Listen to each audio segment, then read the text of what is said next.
That Little Gay Talk Show with Joel Tatum and Charlotte Shotguns. Houston's hot mess of a podcast.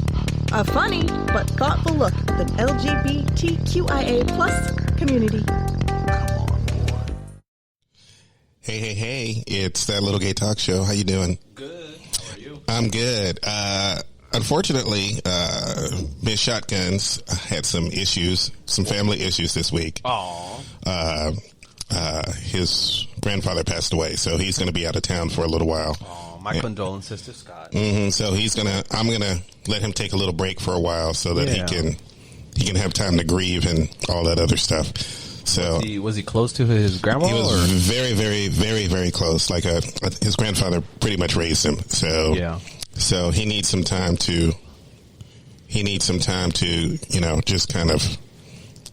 Get it together, just relax, that kind of thing. So you know what's crazy about death? Everybody grieves differently. Mm-hmm. Some people are more emotional. Some people are more just reserved. Mm-hmm. Some people hold back them feelings. Mm-hmm. And then it comes, and there's stages to it. I believe there's like 5 stages. And 5 stages. 5 stages of grief. Yeah, and nobody goes through it the same way. Everybody like skips a step or two. It comes like. Mm-hmm. I know, and it's, and I feel for him. I don't want to get too much into it because, I want to give him some privacy. So we're going to go on with the show with my friend Julio. Hey, what's up, guys? Julio is one of the bartenders at Buddy's.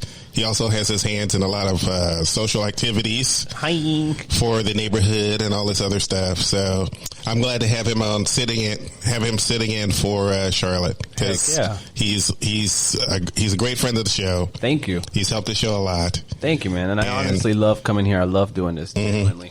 And to be honest, I like looking at him. I mean, have you seen me? Have y'all seen me? Have y'all seen him? Tell me more about myself, Joe. Yes. Well, I mean, if they're, as hot as you are, Julio, he has one slight flaw, just one slight flaw. Which is, now I'm curious. He can use a little bit more. We need to work on a little bit more of that junk in the trunk. Oh my God. Just a little. That is genetics. I got that from my mother. Thank you, Mom. I appreciate you. I literally have no ass. I'm one of those people that goes from my back, hits the ass, goes straight to the legs. Mm-hmm. Yeah, it's his neck, his back. Okay. His pussy and his, crack. Lack of crack. Literally. I don't. Is it sounding good on yours? Or maybe it's the headset? Or? Oh, it's sounding okay. It's sounding good. Okay. I don't know why. I felt like it sounded when we were doing it earlier. Yeah, when we were doing earlier. So I don't know what's. Is it the other? To me, first of all. Let's see what's going on here. Oh, I know what's going on. What happened? Let's do. I can see what's happening here. So let me pause it for just 1 second. We'll be right back after these brief messages. We'll be right back. Let's get back. Whoops, and we're back. Hello. I might be able to edit that out. We'll see. Probably don't have to worry about it too much, but.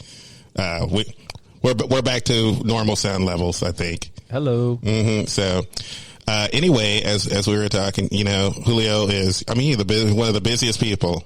And you always got your hands and all kinds of stuff going on. During the daytime, I'm not that busy. It's only at nighttime. Only at night. Yeah, during the daytime, I usually have free time. I go to the gym. I'll take my dog out to the dog park. We chill. We relax. And I do that kind of on purpose because I like my mornings and I like my afternoons. You got to have your you time. Yeah, I'm one of those people, and I need that because with what I do for my job, I believe that I'm very big on energies, and I know that when I'm working, I want to give people the best possible energy of myself. Of course. I can. When they walk up to me, greet them, be happy to see them, instead of just being exhausted from my day, being too busy, and then all of a sudden I see them and it's like, hey, what do you want, girl? Like what do you want to drink?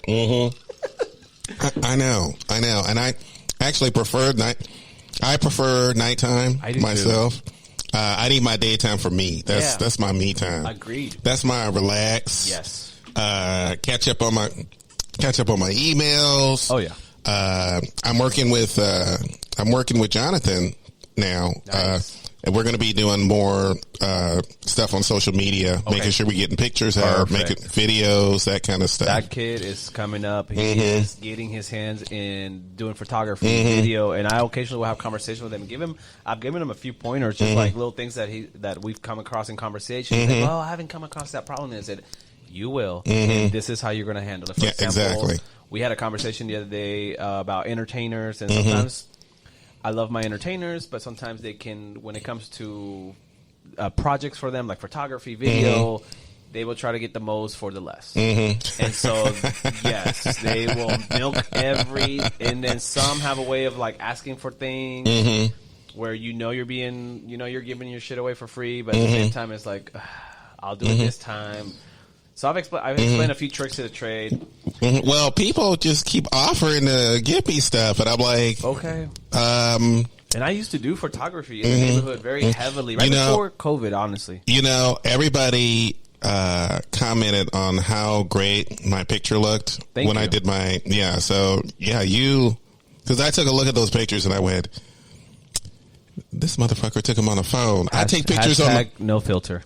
Exactly. He used by the way, no filters were used. I was amazed too because I'm like, I wonder what filter he used. Okay. And then he was like, I didn't use a filter. That's just you. I just did the basic editing, like as far as making sure you're correcting your lighting, correcting the shadows, the highlights, things like that, the brightness, and then just adding and then making the picture a little bit warmer than what it was. Because I got so many responses back. My phone wouldn't stop blowing up. Nice. I'm happy because people were like, oh my God, Joel, you look so good. Your I'm like, friend who was wearing the black hat that day, you did the podcast at the bar. He's like, that is the best picture I've seen of him, and I've known him for this many years, and that was a great picture. I'm like, oh, okay, thank you. Yeah, because I'm not.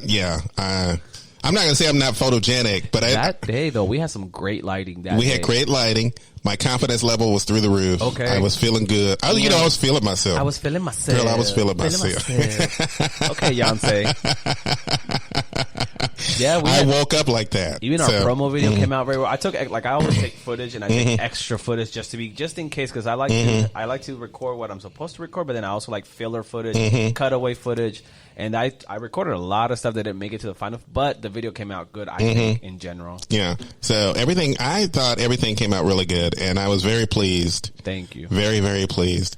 And I did see one comment, you guys weren't wearing masks, and I was like, girl, it's always going to be one. Always, girl, one it's always one Karen. And out of all people was an entertainer, and I was like, really, bitch? Because I've seen you at the bars perform, so don't come for us. Exactly. And I had to tell her, I'm like, girl, did you not see us wearing masks when we were walking in the door Did you see my reply? The bar? Yes. Because I posted a picture of y'all with masks on. I was like, they actually wore, but you did actually wear masks during the whole thing. And I was the one that requested, please take it off. So see your faces. And y'all like, you sure? Are you like, yeah, we'll be fine. We're on the patio. You ain't gonna. But you know what? I knew somebody was gonna say something. But you know what? It's social media. It's always going to be a troll. It's fine. Always. And I'm not calling her a troll. I'm just saying I understand what she was. I understood. Yeah, I'm like, right. I agree. I understand her concerns. Yes. That's why I was trying to be as polite as possible by saying, yes, we wore a mask, but we were on the patio. We took precautions. Blah, blah, blah. All the above. All the stuff that happens above, because like I said, I know people get really riled up. And though, low-key, I'm glad that Texas, people may hate me for this, but I'm glad we're back to 100% now. I'm glad. And the reason I speak from a point of view from somebody who works in the industry, who knows that the rules are in place. We respect and we follow the rules, but the reality is when you're out and about and patrons are out and about having fun, they take that mask off and they don't want to put it back on. And then when it gets to a certain time after, the drinks are hitting them, they're finally feeling good about themselves. They don't want to be told what to do. Yeah, exactly. They really don't. So when the mask situation went back to 100, I was like, thank you, because I looked at it from the point of view of, now the business and the employees are not responsible for you. Yeah, exactly. Now you are responsible, 100% responsible for yourself and your own safety. So now you can't be a Karen and call it, well, you guys were letting people wear masks. No, sweetie. Now it's your responsibility, not ours. We as employees still wear masks out of respect for everybody and until people get comfortable with the no mask situation and the numbers improve. Yeah, exactly. Well, I think with what I did like, though, about this whole thing is that businesses were still allowed to say, yay or nay to mask. Yes. They made up their own minds. Correct. Now I have said this, and I actually kind of mean it. If no one in the place is wearing a mask, I'm not going. Yeah. That's just my thing. Correct. I don't want my waiters and the entire staff. Yeah. You know, because they have to reach over for stuff. I mean, I do the same thing. I have to reach over for stuff. Right. I have to. Sometimes I have to pull my ear in because when people talk through a mask, it sounds like they're mumbling, that kind of stuff. Correct. So with no mask on, you all up in my business, and I have to say 6 feet. Back. Give me 50 6 feet. Mm-hmm. Get back. Look, bitch. First of all. Now, once I get my shots, I'm gonna be a bit more. I'm gonna be a bit more comfortable. Oh my god, I am not taking shots for like a whole year. Mm-hmm. So my birthday was on February 24th. I fell on a Wednesday, and I happened to be off that day. Mm-hmm. I went out with friends, and we had fun. Mm-hmm. And that night, I knew better, but because it was my birthday situation, I was like, you know what, fuck it, I'm gonna take shots. People fed me shots all fucking night. Girl, I'm talking about COVID shots. I'm not talking about alcohol. Oh. I said when I get my shots. That shot. What's COVID? Mm-hmm. When I get my COVID shot. What's a vaccine? I'm like, what is she talking about? Oh, I was talking about alcohol. I thought we were on the alcohol. Oh, no. I was talking about the COVID shots. I'm first an alcoholic, second a person who cares about their health. So my instinct was to talk about drinks. I know. Well, I mean, you go to the gym, you take care of yourself. Yeah. You eat right. Yes, I do. Because of the lifestyle that you have to. You have to. And I'm not perfect at it. I do the best that I can. I do go to the gym every other day. I do my best to eat as good as possible, as healthy as possible. I will occasionally have my junk food. I like to work out to maintain. I don't like to work out because I'm trying to get a figure. I'm trying to. I like to be able to eat what the fuck I want, whenever the fuck I want, without consequences. And because I literally 90-95% of the time I eat healthy, so when I do eat bad, it's the occasional bad food. Yeah, my body will go will be okay with it. Because of the work I do and everything else, I tend to eat out of a to-go box a lot. I had a conversation with an industry friend the other day who works at a restaurant, and I told him, I remember the first year that I quit working at the restaurant business, I lost a fuckload of weight because I wasn't around food anymore consistently. Consistent, because when I was around food, I just finger food. I would just eat there, here, and that, whatever. Hey, this is a mess up. Y'all can have it. Yeah, exactly. And food was always available. Yeah, to exactly. You. And always. Or a chef would go, "Hey, you want to taste some of this?" Or they would, or if I got lucky, they were making some food for themselves. Bro, I always befriended the kitchen people. Yes, me. That was the first people I always talked to. Is the kitchen people, because they always. And even if they bitched and cried at me or were an asshole to me, I wouldn't let them be an asshole, but I would say, hey, chill out. But I would let them get away with a lot more shit than my other servers. Yeah, exactly. Because they would hook it up. Because they would hook it up if they were, if they decided they wanted to make tacos or they were making. Oh, carne asada one time. Yep. I'm trying to remember the chicken dish made with chocolate. Chicken dish with chocolate? No, it's you not. pique my interest because I love chocolate. No, I'm trying to remember. No, it's a Spanish dish. I'm trying to remember the name of it. Is almond covered? It'll come to milk chocolate chicken. You know what? We'll be 2 hours. We'll be an hour into the show, and I'll be like, and they'll hit you. Oh, something rojo or something. It's coming. It's slowly coming to me, but it'll hit me. Yeah, I hate that when I forget something, and then like 15, 20 minutes later, and then I'll be like, oh, it's this. That part. That's my forgetful memory too. Yeah, exactly. Shitty memory. If anything, like what I've started doing lately, I've kind of started turning into like. Looking into superfoods and things of that nature to help with getting some of my memory back. I mean, I get to a point now where I'm becoming forgetful about the simplest shit, and it's scaring me. Like I sometimes will be like, "What did I eat earlier today?" And I will literally sit there for 5 fucking minutes and go, "What did I eat today?" And finally it'll hit me, and I'm like, wow, it took me 5 minutes to remember what I ate. It's my remote control for me. It's my remote control. I will literally lay on the couch. And then I get up and I'm like getting ready to get up and I'm like, I want to pause the show and I'm like, okay, where did I put the remote this time? Okay. Where did it'll either get wrapped up in the blanket, fall behind the couch, fall under the couch. And you have the Apple remote from what Yes, I have the Apple remote. The little thin ass. Yeah, exactly. Which is a pain in the ass because it gets everywhere. I'll sit on it, it'll be gone. And it doesn't have like a lost feature where you can make it sound. Yeah, exactly. Where you can't.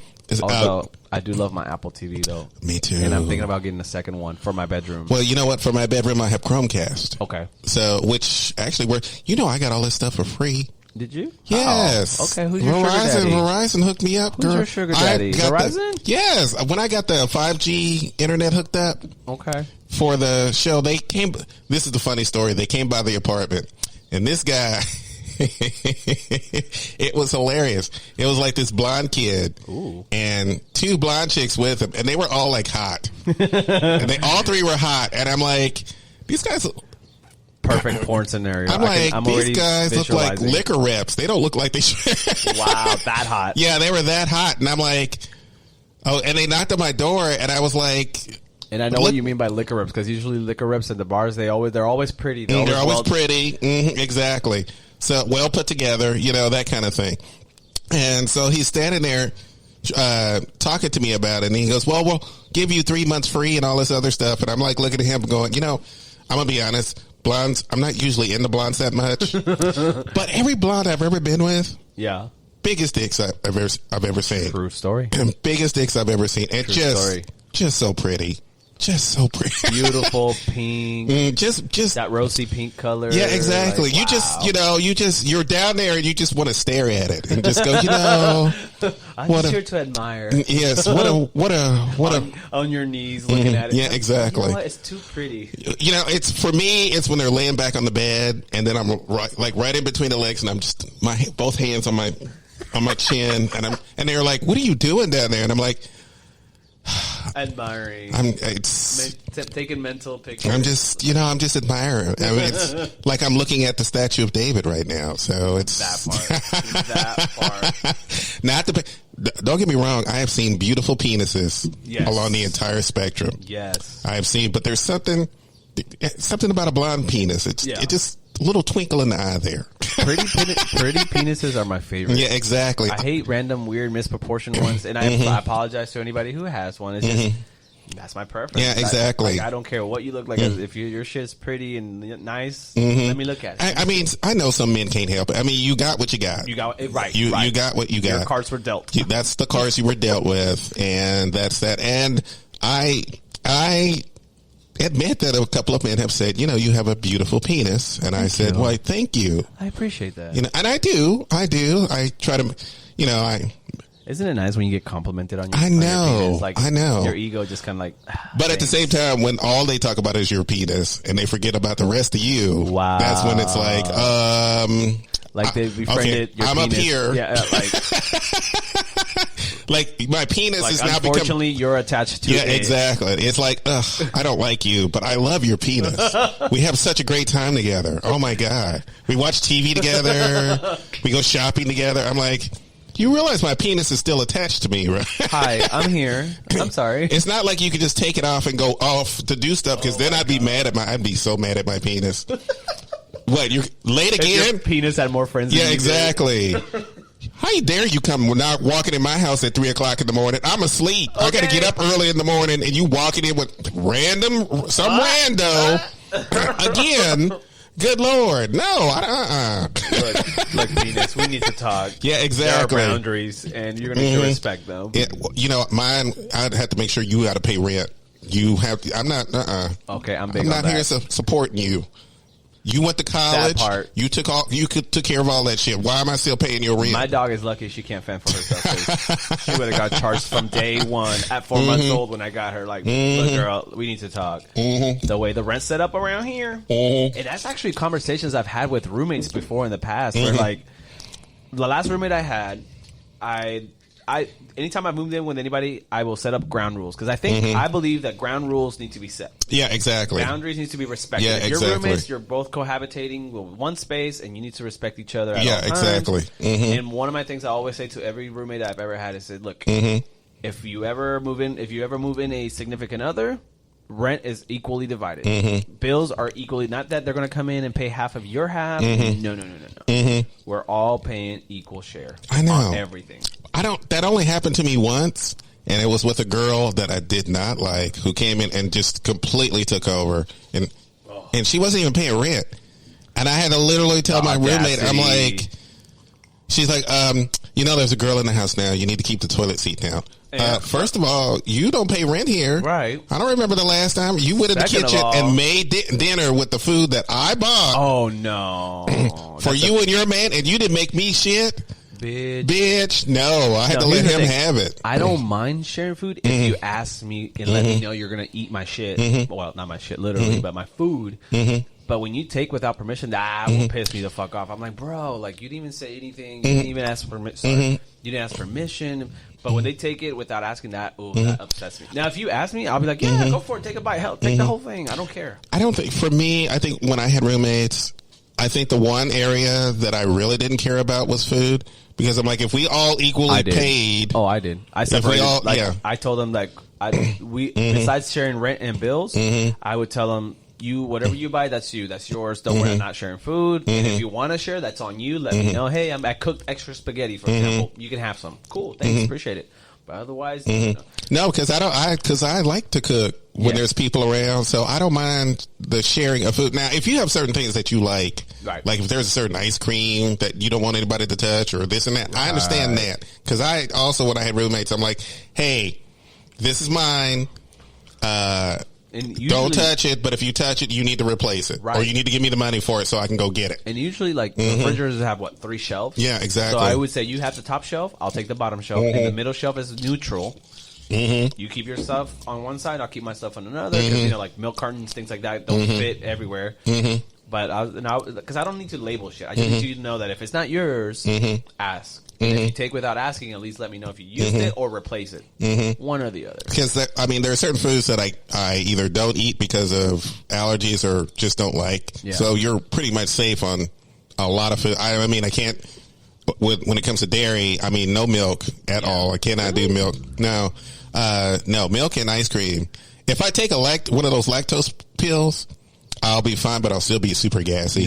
So, like, speaking of the same dairy topic, I watched this conversation the other day on YouTube where the guy was saying that humans are the only species that drinks other animals' drink, other animals' milk, for no goddamn reason, just to drink it. But yet, that same milk that we drink, like, for example, if you're drinking straight from a cow kind of milk, that comes with whatever they feed the cow, whatever chemicals are in that cow's food, things of that nature. And because luckily the years ago, like I think over like a year, ever since 2 or 3 years ago, I completely switched over to like soy based, almond based, oatmeal or oat based milk, things like that. Because once I started finding out the kind of shit they put in regular milk, I was not for it. Well, for the longest time, and they stopped doing it. Longest time, they put antibiotics. Yes. And there were antibiotics in milk, but then they realized that those same antibiotics were causing bacteria to become immune to certain things, so people would be in the hospital for simple things.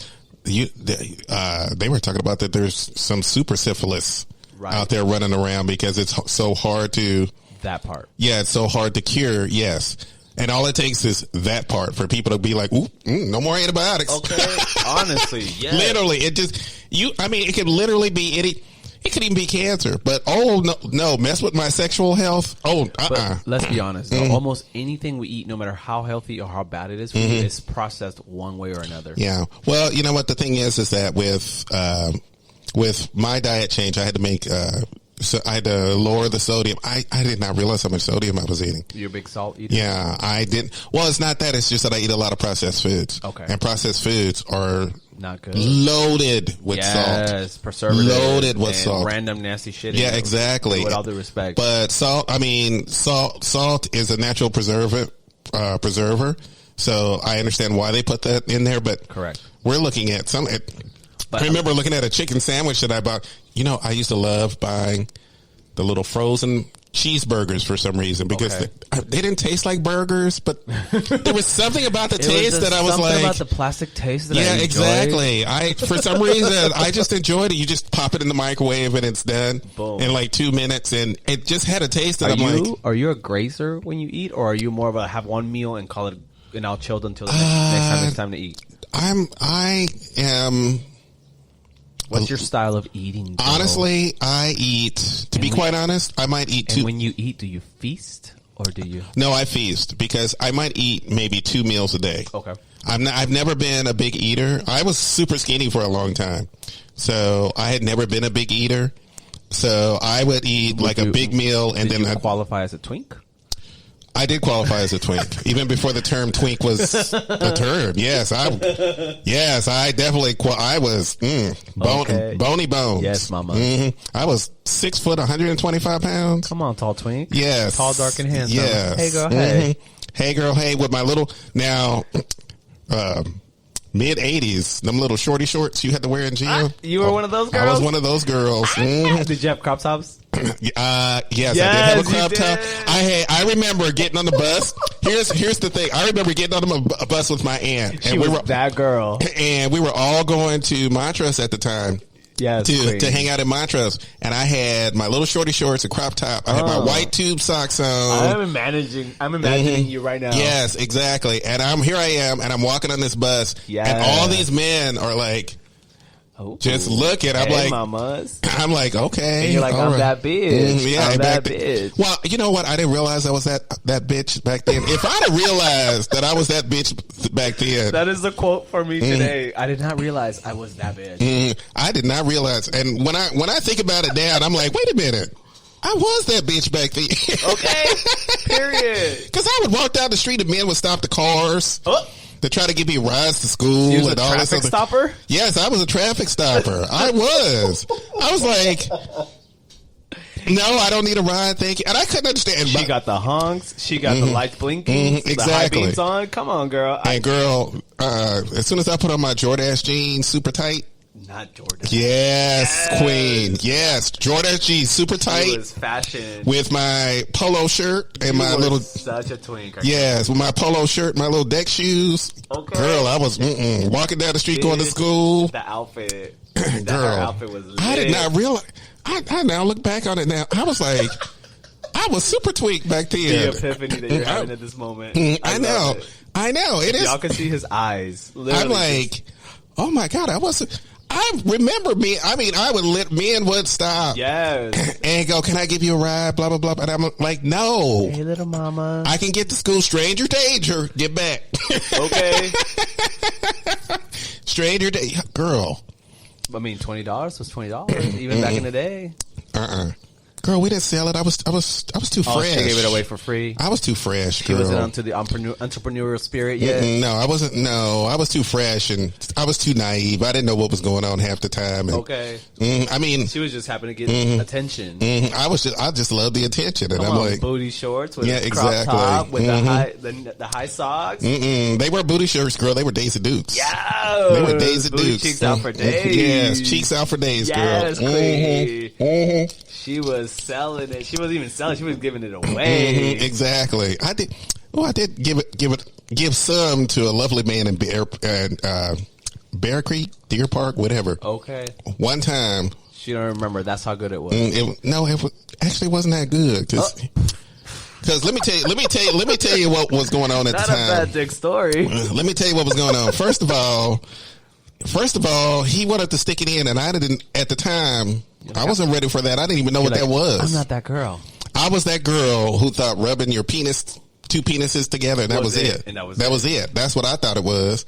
And I enjoyed that. But then the anal was introduced, and I was like, I'm not doing that. Okay. No, I'm not doing that. And then I had to watch. I am a Christian woman. Yes. And then I had to watch porn to figure out what they kept talking about, because I didn't know what they were talking about. Why men keep wanting to stick it in me? Bro, porn will give you some of the best lessons of your life.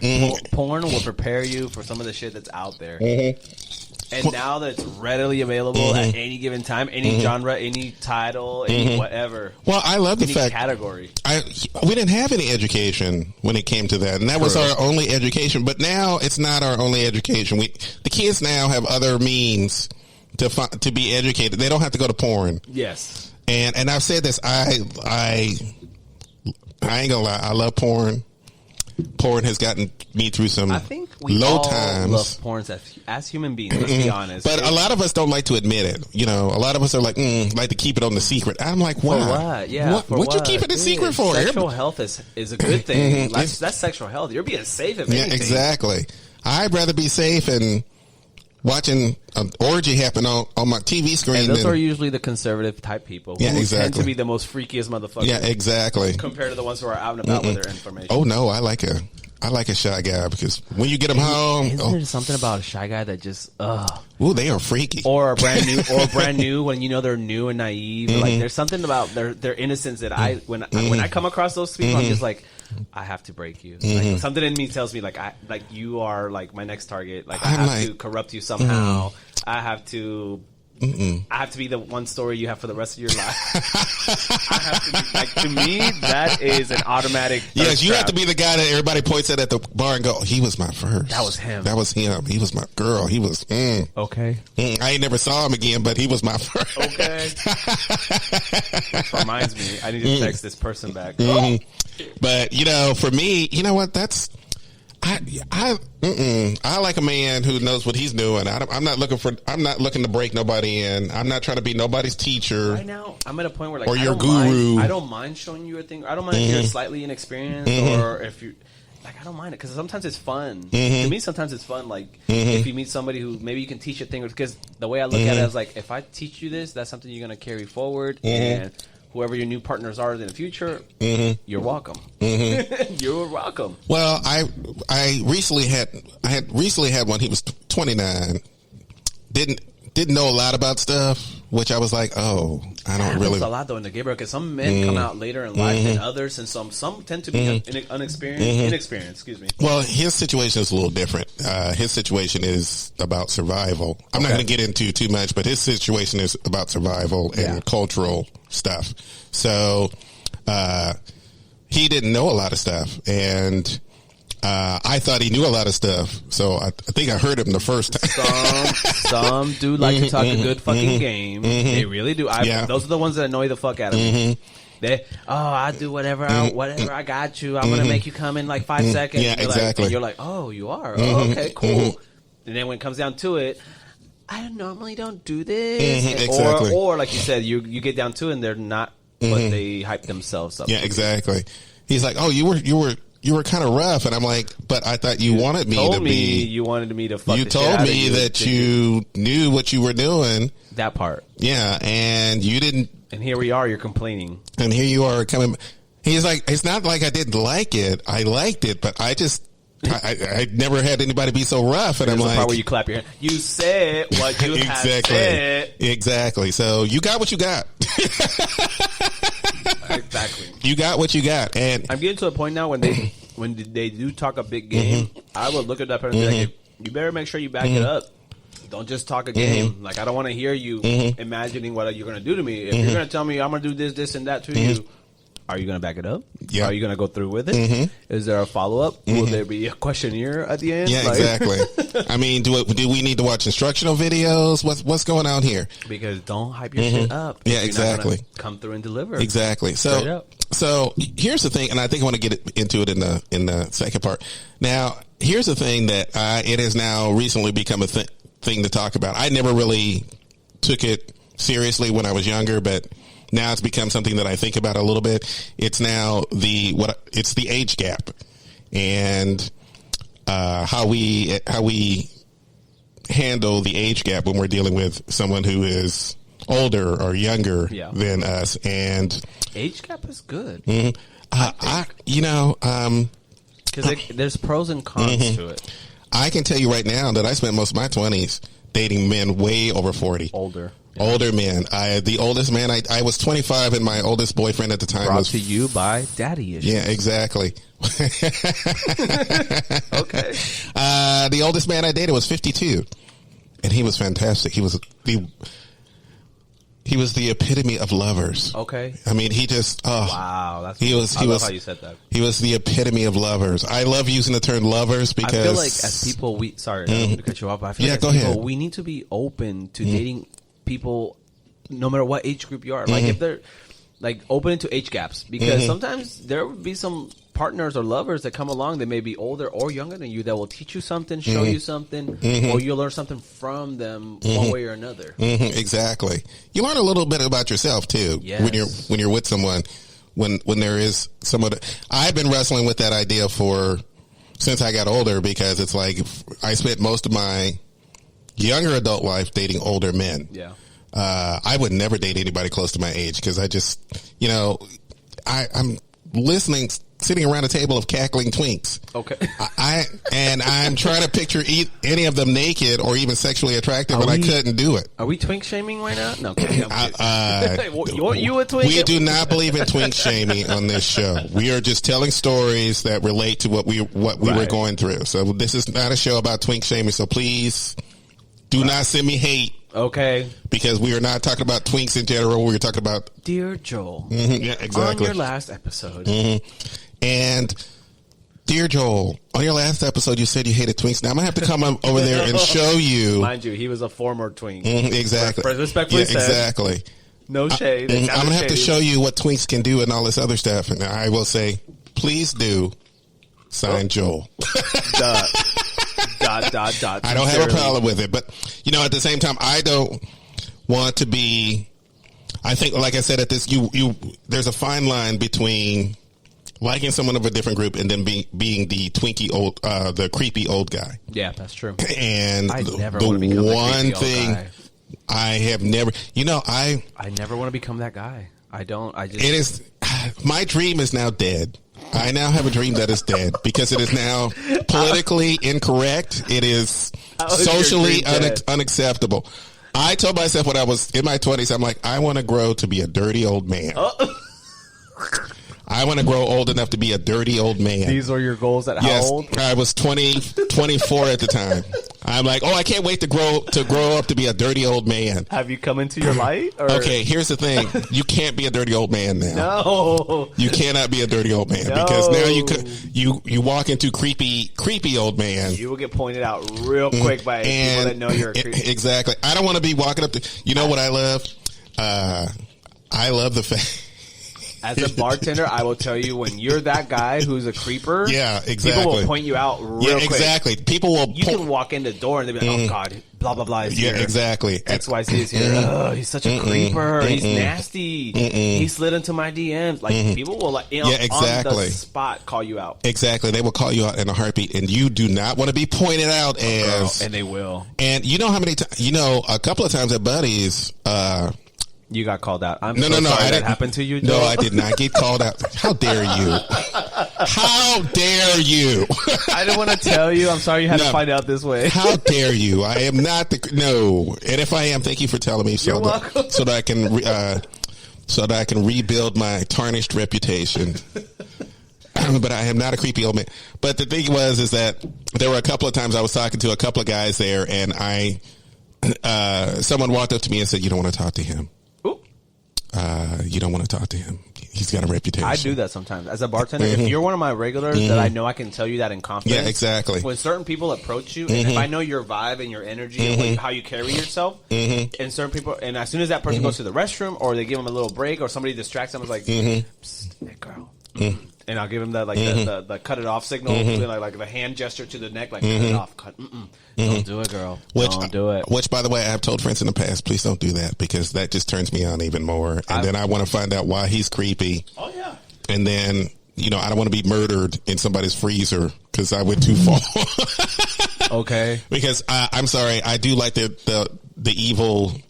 I don't know why. I've had regulars where I've had guys walk up to them and hit on it, and my regulars thought, "Oh my god, this guy's talking to me," and they get into it, and as soon as that guy walks away or goes to the room, I'm like, "Girl, he's an escort. He's gonna give him like 2-3 more drinks. He's gonna try to get drinks." And I know their process. He's gonna get 2 or 3 more drinks from you. Then he's gonna say, "You want to have sex? It's gonna cost you $300."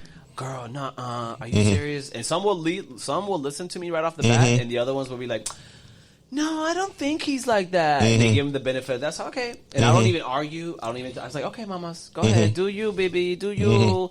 Sure enough, 10 minutes later, fuck that motherfucker. You were right. He did say he offered. Girl, can you believe the audacity? I don't fuck nobody. Because that's insulting. It is. That is super insulting. Look, if I go out and pursue it, it's one thing. Correct. But if you walking up to me because you think I'm going to pay you, you think I got that look where it's, he'll pay me. Then I'm like wondering what desperate. look. In other words, he looks desperate. I wonder what look I'm giving off that you think I look desperate enough to do that. And that happened to me one time when I was 35. Yes. 35. And I went, wait a minute now. I'm not collecting a Social Security check. Why are you walking up to me? That part. Why are you walking up to me? And I'm only 35. Why are you walking up to me thinking that I'm going to pay you for sex? Was he hot or just average looking or what was it? That person... No, he walked up to me and started the conversation, and he was okay. I mean, he wasn't like super hot. Still had the audacity. And then told me at the same time, well, it's not like you're my type or anything. And I'm like, get the fuck out of here.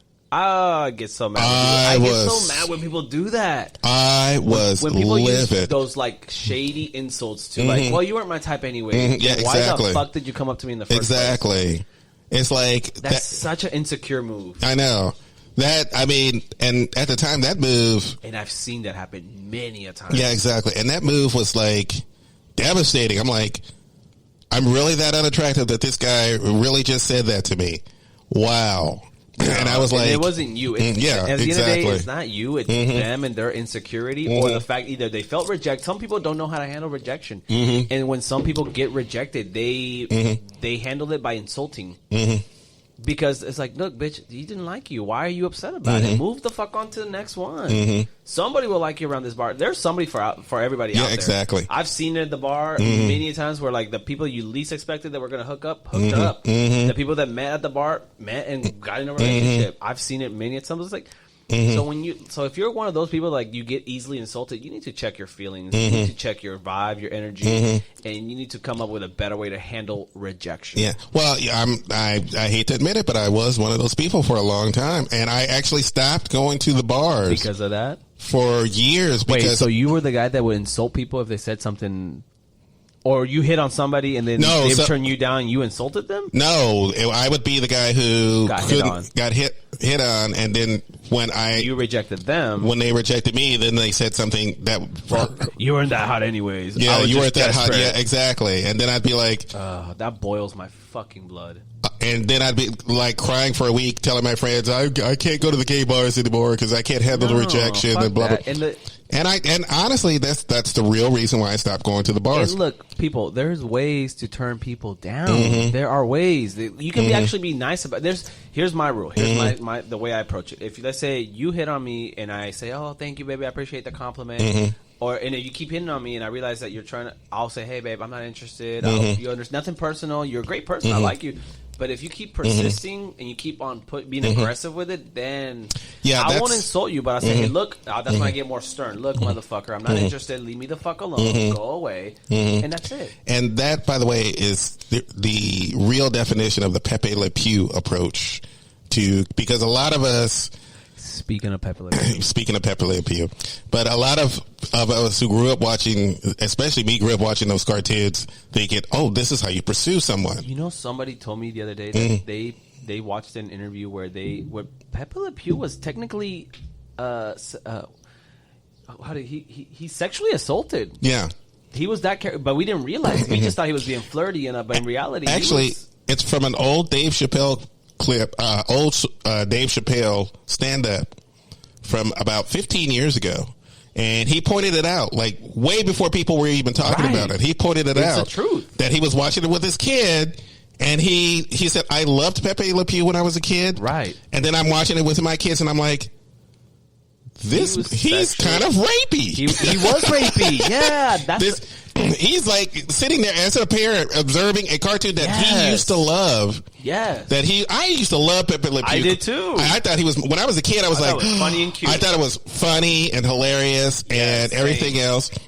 But I didn't realize at the time until I was an adult. In my 20s, That part. When I watched him in my 20s, I remember watching him in my 20s and I went, there's something about this that's not right. That's kind of not right. As you're grasping it. Yeah, because it's like, I didn't get a lot of the references, because a lot of people don't know this. Warner Brothers cartoons were actually made for adults. They were not actually made for children. So they would play in between adult movies. I can see Pepe Le Pew being an adult cartoon. But Bugs Bunny, the rest, they were all meant for adults. Because adults were the ones who, when they went to the movies, they would watch the shorts and stuff. And the kids would watch the serials. They didn't watch a lot of cartoons. They watched the serials, maybe a Mickey Mouse cartoon here and there. But Warner Brothers cartoons were made for adults. They always had adult references. I remember watching some of the cartoons that were super racist. I mean, super racist. Oh my God. The blackface was unreal. I saw some. It was unreal. But when I was a kid, it was hilarious to me because I didn't realize what was going on at the time. I do remember that I think at a certain age, I think 10 or 11, I started to go, I don't know if that's funny. but it's still funny. But then I started to think there's something. I'm gonna have to watch that Chappelle show where he brings that up because I didn't know Chappelle brought that up. Yeah, but Chappelle brought somebody else kind of explained to me, and I guess they got it from him. I'm assuming they got it from him. But when they explain Pepe Le Pew like that in that way, it's like, if you think about it, he was rapey and he did this and he was sexually harassing the girl. It all started with clicked. and it really all started with the idea of Speedy Gonzalez. This is how the whole conversation started. Speedy Gonzalez. Whether or not we should cancel Speedy Gonzalez because some of it was considered kind of racist. But at the same time, the Latin American community were like, well, we don't have a problem with Speedy Gonzalez. What we have a problem with is some of the characters that Speedy hung out with. Okay. That's the problem we have. But we don't have a problem with Speedy. No, we like Speedy Gonzalez. Speedy Gonzalez was the protagonist who always outwitted Sylvester or whoever was pursuing him.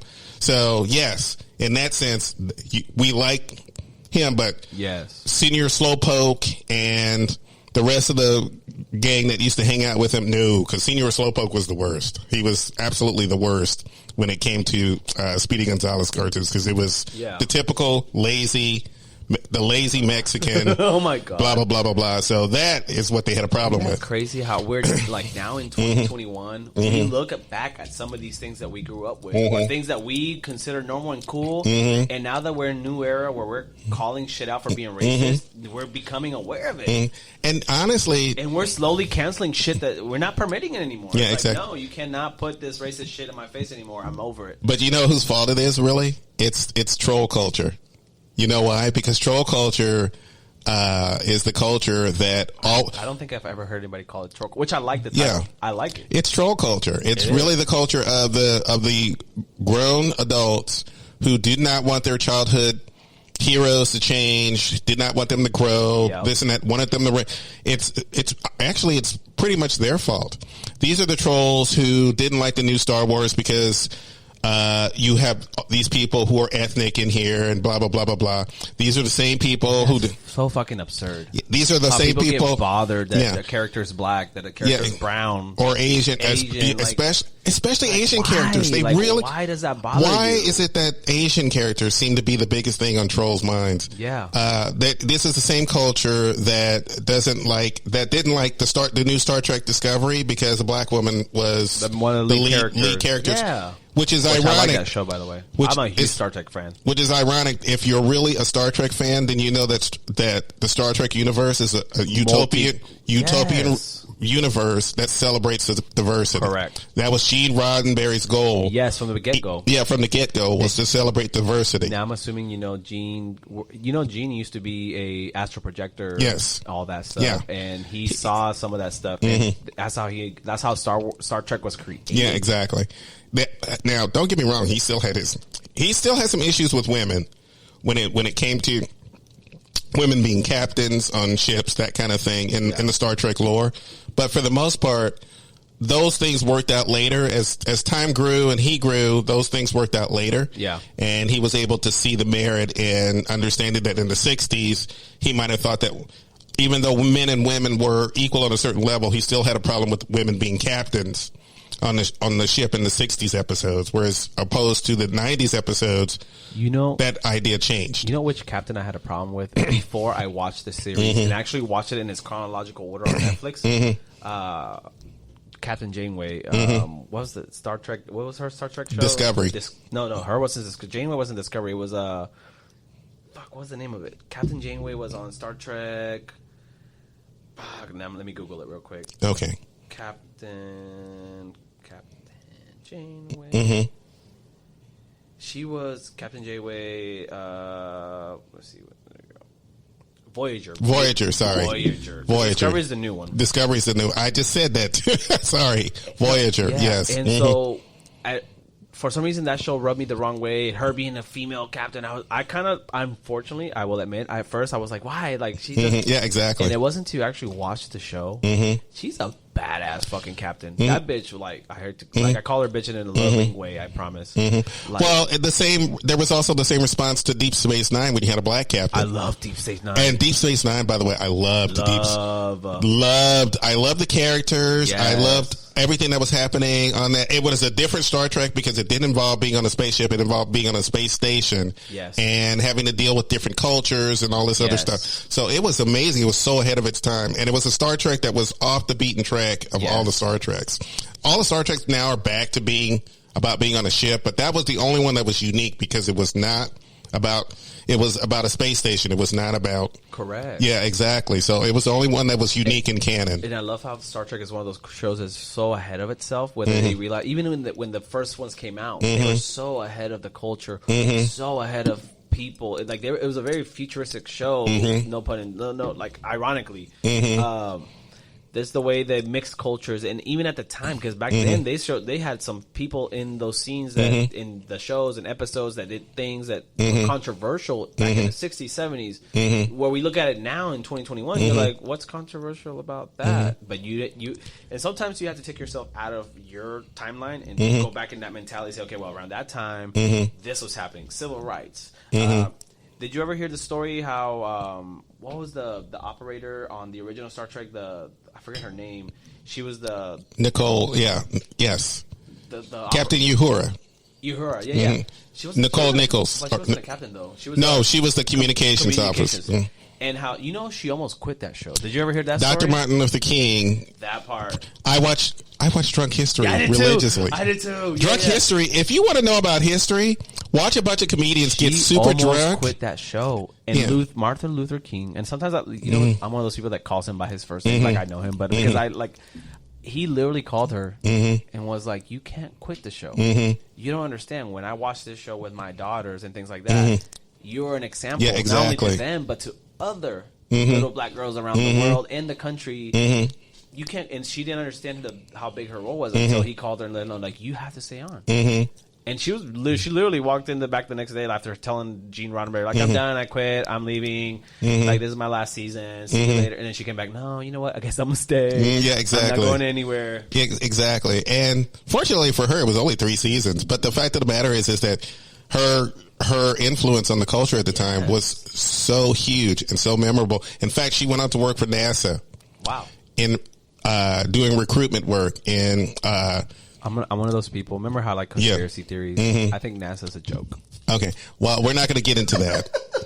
We're not. That's a different show. Okay, NASA. That's a different podcast that I don't want to. I don't want to be a part of. 2, you're too hot for all of that. I'm sorry. You're too hot for all of that. I love I believe you're just too hot for all of that. I'm one of those believers that information is being suppressed from us, and that NASA is just a show. It's just a program that's designed to like pretend that we're moving into the right direction. When in reality, there's a lot of Well, the fact of the matter is that honestly, NASA, I think, has had its day. I think everything coming to space now will be commercial. I think commercial. Well, they privatize space now. Yeah, that's space is pretty much private, which I'm a little worried about too, because I don't like the idea of corporate America or corporate anybody having control over space. Why not? Because that could lead to.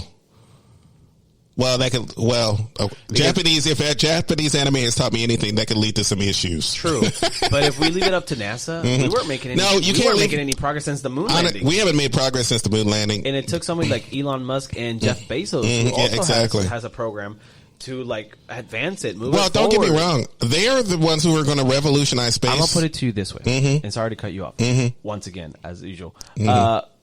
We had the same. I'm going to punish you for that later. And I'm okay with that. I will take punishment from a former twink any day. Okay, you got it. He's had enough bourbon. So, okay, literally, it's hitting me right now.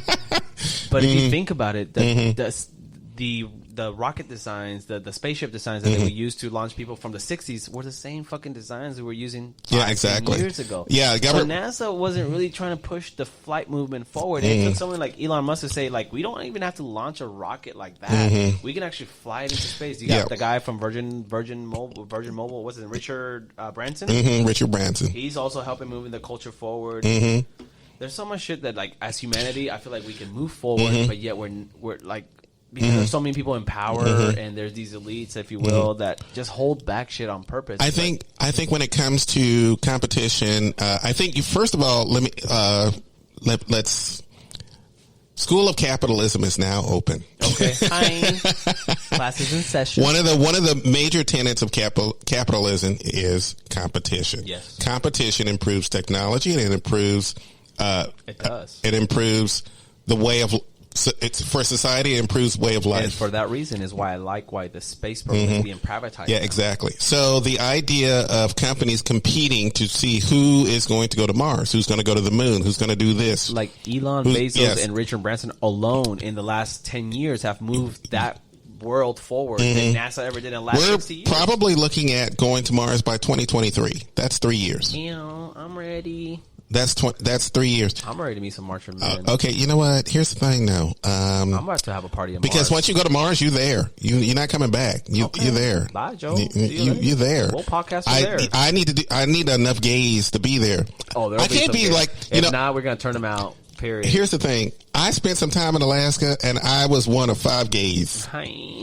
3 of which, and I don't even understand this. Okay. I brought a gay with me. He hooked up with another gay. Wait. Then there was a gay couple. How did you become one of 5 gays stuck in the wilderness in Alaska? I want to hear this story. Okay, first of all, it was we got jobs with. Was this like a Discovery Channel show? No. Was this survival? No, we got jobs. We got jobs with a cruise line. Amazingly enough. Okay. We got jobs with a cruise line where people have been doing, especially RV people. Yes. You drive up to Alaska, you work at one of the resorts, you leave the resort with close to $10,000 in your pocket. Okay, sign me up. Where do I find this website? You have to sign up you have to look for this stuff in December and sign up by February. Okay. You work for 3 months during the summer. You can work in. Can you imagine my gay ass up in Alaska. Okay, first of all, it was fun. It was rewarding. I believe it. I did wood shit. I have been. You were an outdoor gay? I was an outdoor gay. Oh my God. Yes, Quaid. Yes, me and bears. Literal bears. I spent time with literal bears. Literal bears. Literal bears. Yes. In the woods. You know what I saw for the first time? The first time that I stepped foot in Alaska in the woods, I saw a porcupine. Ew. And you know what?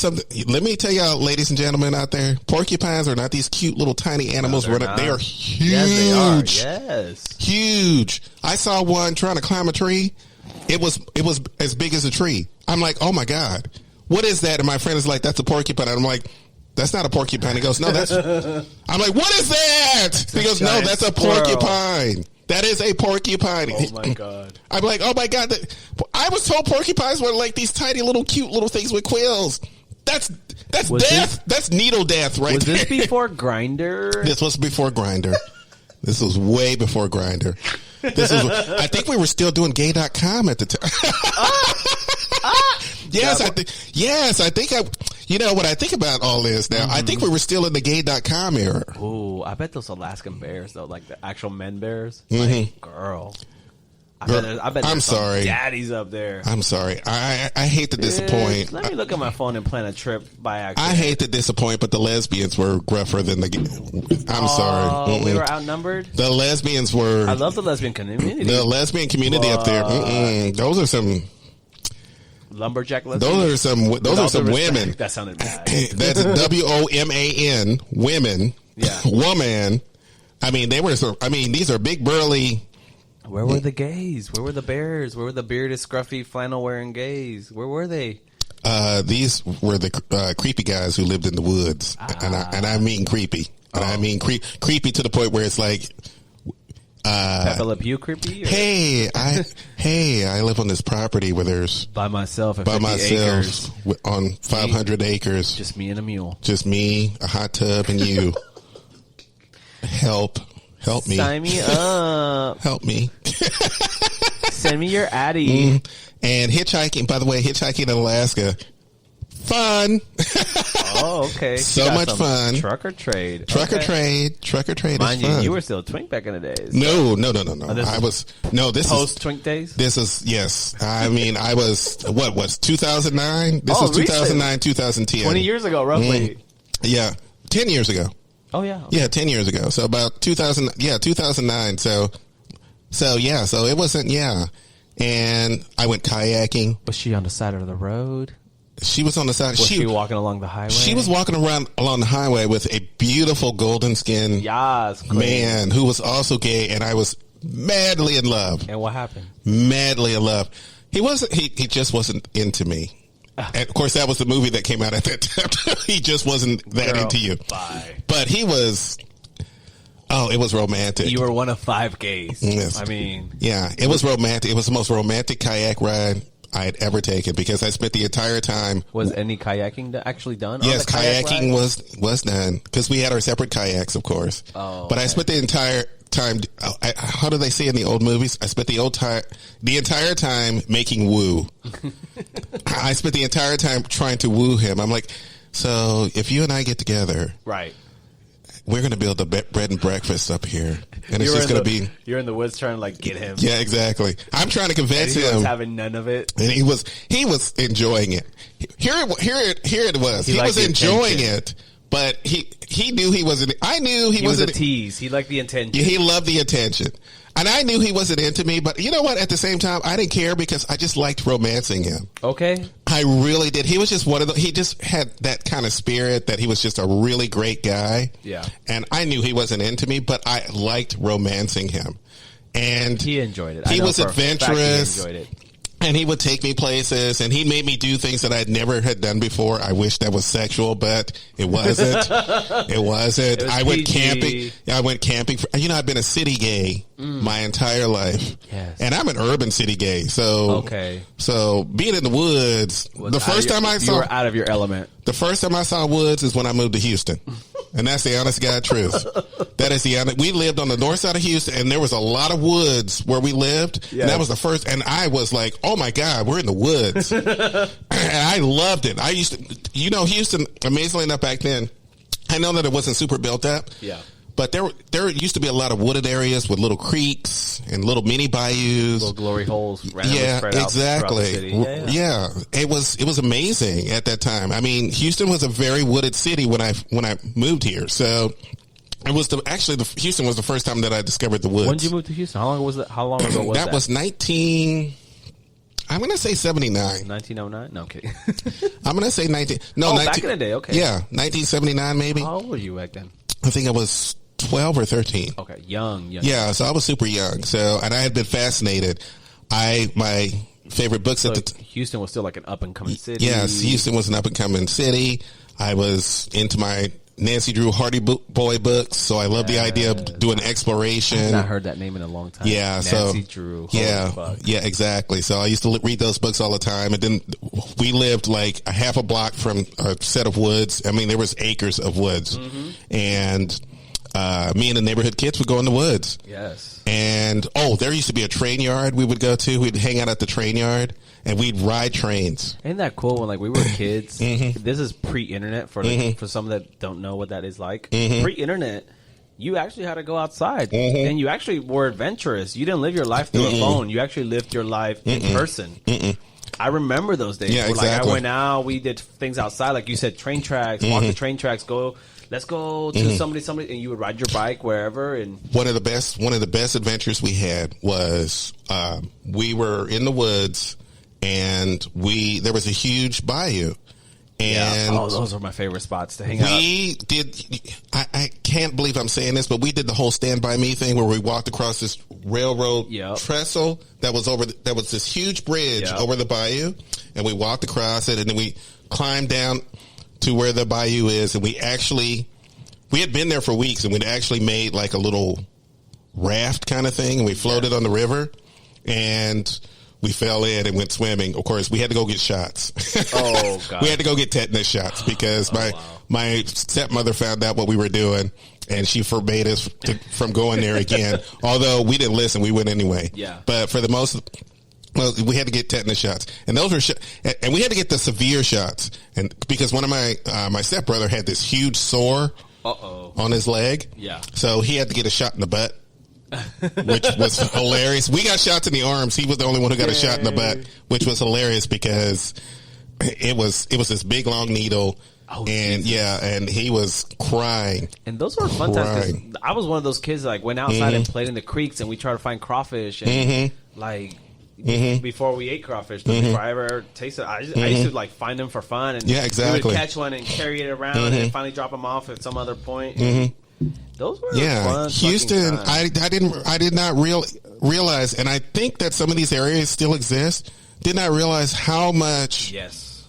How, thankfully enough, there were places where you could go hiking in the woods and be still in the city of Houston. I love being outdoors. I genuinely love being outdoors. And my goal, what I was starting to do pre-COVID, right around the time COVID hit last March, about 2020, right? I was starting to become an outdoorsy person. I was starting to go campsites and camp out by myself. Then fucking COVID hit and everything got shut the fuck down. And so that kind of held me back. So now that we're slowly coming back, and summer and the spring is coming, I'm about to start taking more camping trips. There's nothing more relaxing than being away from everything and everybody, including my dog, and just like living and like just relaxing and chilling. I went to this place in Uvalde, Texas, Chalk Rock, I believe is what it's called. Some of the most beautiful scenery. I love anything anytime I see hills, mountains, valleys, and things, I'm happy. That automatically creates a serene moment for me, like relaxation. Yep. And I love going on hikes and things like that. I'm that guy. Yeah, I want to get back into doing that too, because it was those adventures that put a new perspective on my life and made me think that, oh wow, I can do these things. Yes. I've been put into situations where I'm now doing things that I've never done before. Yep. Oh, the parties in Alaska were amazing. Now, I'm going to tell this story because I think this story is important to tell. Yeah. I actually got fired. Uh-oh. I was considered one of the top employees at the lodge at the time, and they were going to give me an award, which I didn't find out till later. After you got fired? Yeah, after I got fired. No way. I got fired because we had all gotten off of work and we had a rough shift and all this other stuff, and the drinks were flowing. Yeah. And it was the first time that I'd had, I'm trying to remember, Irish car bombs. Okay. It's the first time I'd ever had an Irish car bomb. And I had drank several Irish car bombs. Oh, she was lit. And she was lit. And she got a little too handsy with one of the employees at the time. And they reported you. And he was upset, and rightfully so. Rightfully so. You were off the clock, though. Yeah, we were off the clock. But I was still working for a lodge, and I was still on their property. So regardless of whether you were off the clock, you were still, I get that. So it's like when I work at the bar. If I'm drinking at the bar and I start shit at the bar where I work at, they're going to, even if I'm off, they're like, exactly. You're still on property. Yeah, exactly. So I got fired because I got a little handsy with one of the male employees, and he took flack for it, which was unfortunate. I had to make sure that I had a conversation because. What do you mean he took flack for it? Because everybody at the time loved me. They loved the idea of. They loved having me around. I was fun. I was this and that and blah, blah, blah, blah, blah. And they said, well, he made one mistake and he shouldn't really get punished for it, blah, blah, blah, blah, blah. But for him, it was a mistake that humiliated him. Oh, okay. And was he straight? Yeah, he was straight. So now he was associated with being potentially gay, or what was it? Yeah. I don't think it was that. It was just the fact that a gay guy had grabbed him, and he didn't particularly take it that well. So I had never. Which is a horrible feeling. It's a horrible feeling. It really is. It really is a horrible feeling, and I felt horrible. Yeah. When they told me what I had gotten so drunk that I physically groped him. Oh Lord! And I didn't realize I'd done it. You were feeling yourself. I was. First of all, I'm not going to make up any excuses for what was going on at the time, but yeah. So that she wanted a man's. Yeah, she wanted a man. She was but that's not an excuse. Of course not. Yeah, that's never an excuse, and I want to say that simply because I have never tried to hide that. That has been kind of a shame aspect of something from me, because that was something that I never would want to impose on someone, which is why I was like, I never, ever, ever, ever want to be the creepy guy ever again because I had that moment. Same way too.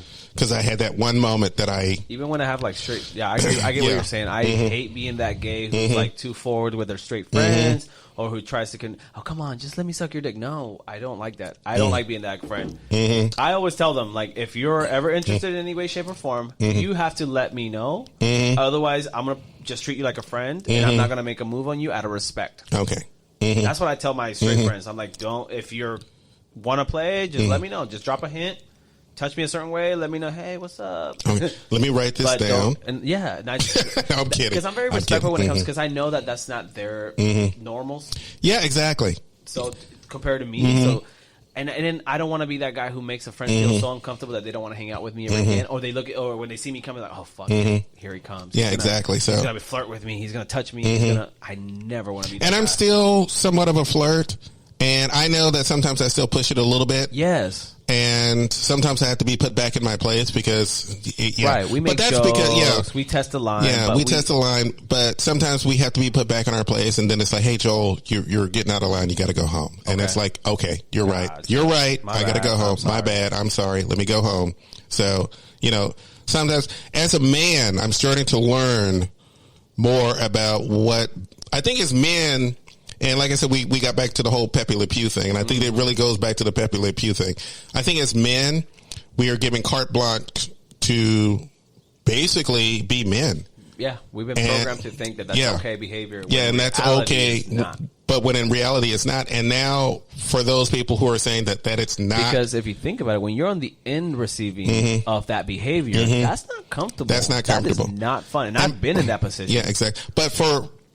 And I've actually had to understand it more from women than anything else, because when I see it with my women friends, and then I realize they get it worse. But at the same time, I always went with my women friends.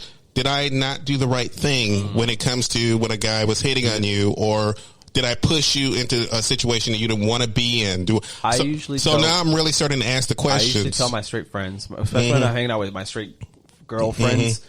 I would tell them, we have a signal where it's just like, look at me, either like just tell me or give me like a hand gesture that says cut him off, something. Because if he flirts with you and if I intervene thinking that he's being too aggressive and I'm being overprotective, I will. When I'm hanging out with my straight girlfriends, I am overprotective with guys that approach them because I automatically think the worst. But I tell them, I'll let them flirt with you. I'll let them talk to you. And in the moment you feel unsafe, the moment you feel like they're too much, give me a gesture, text me a message, say, hey, exactly. Tell this guy to fuck off. Yeah, exactly. That's when I step in. Hey, bro, back the fuck up. My inner mask. Yeah, exactly. My mask for mask comes out. Hey, bro, back it up. Oh, no, I go in the opposite direction. I get super gay.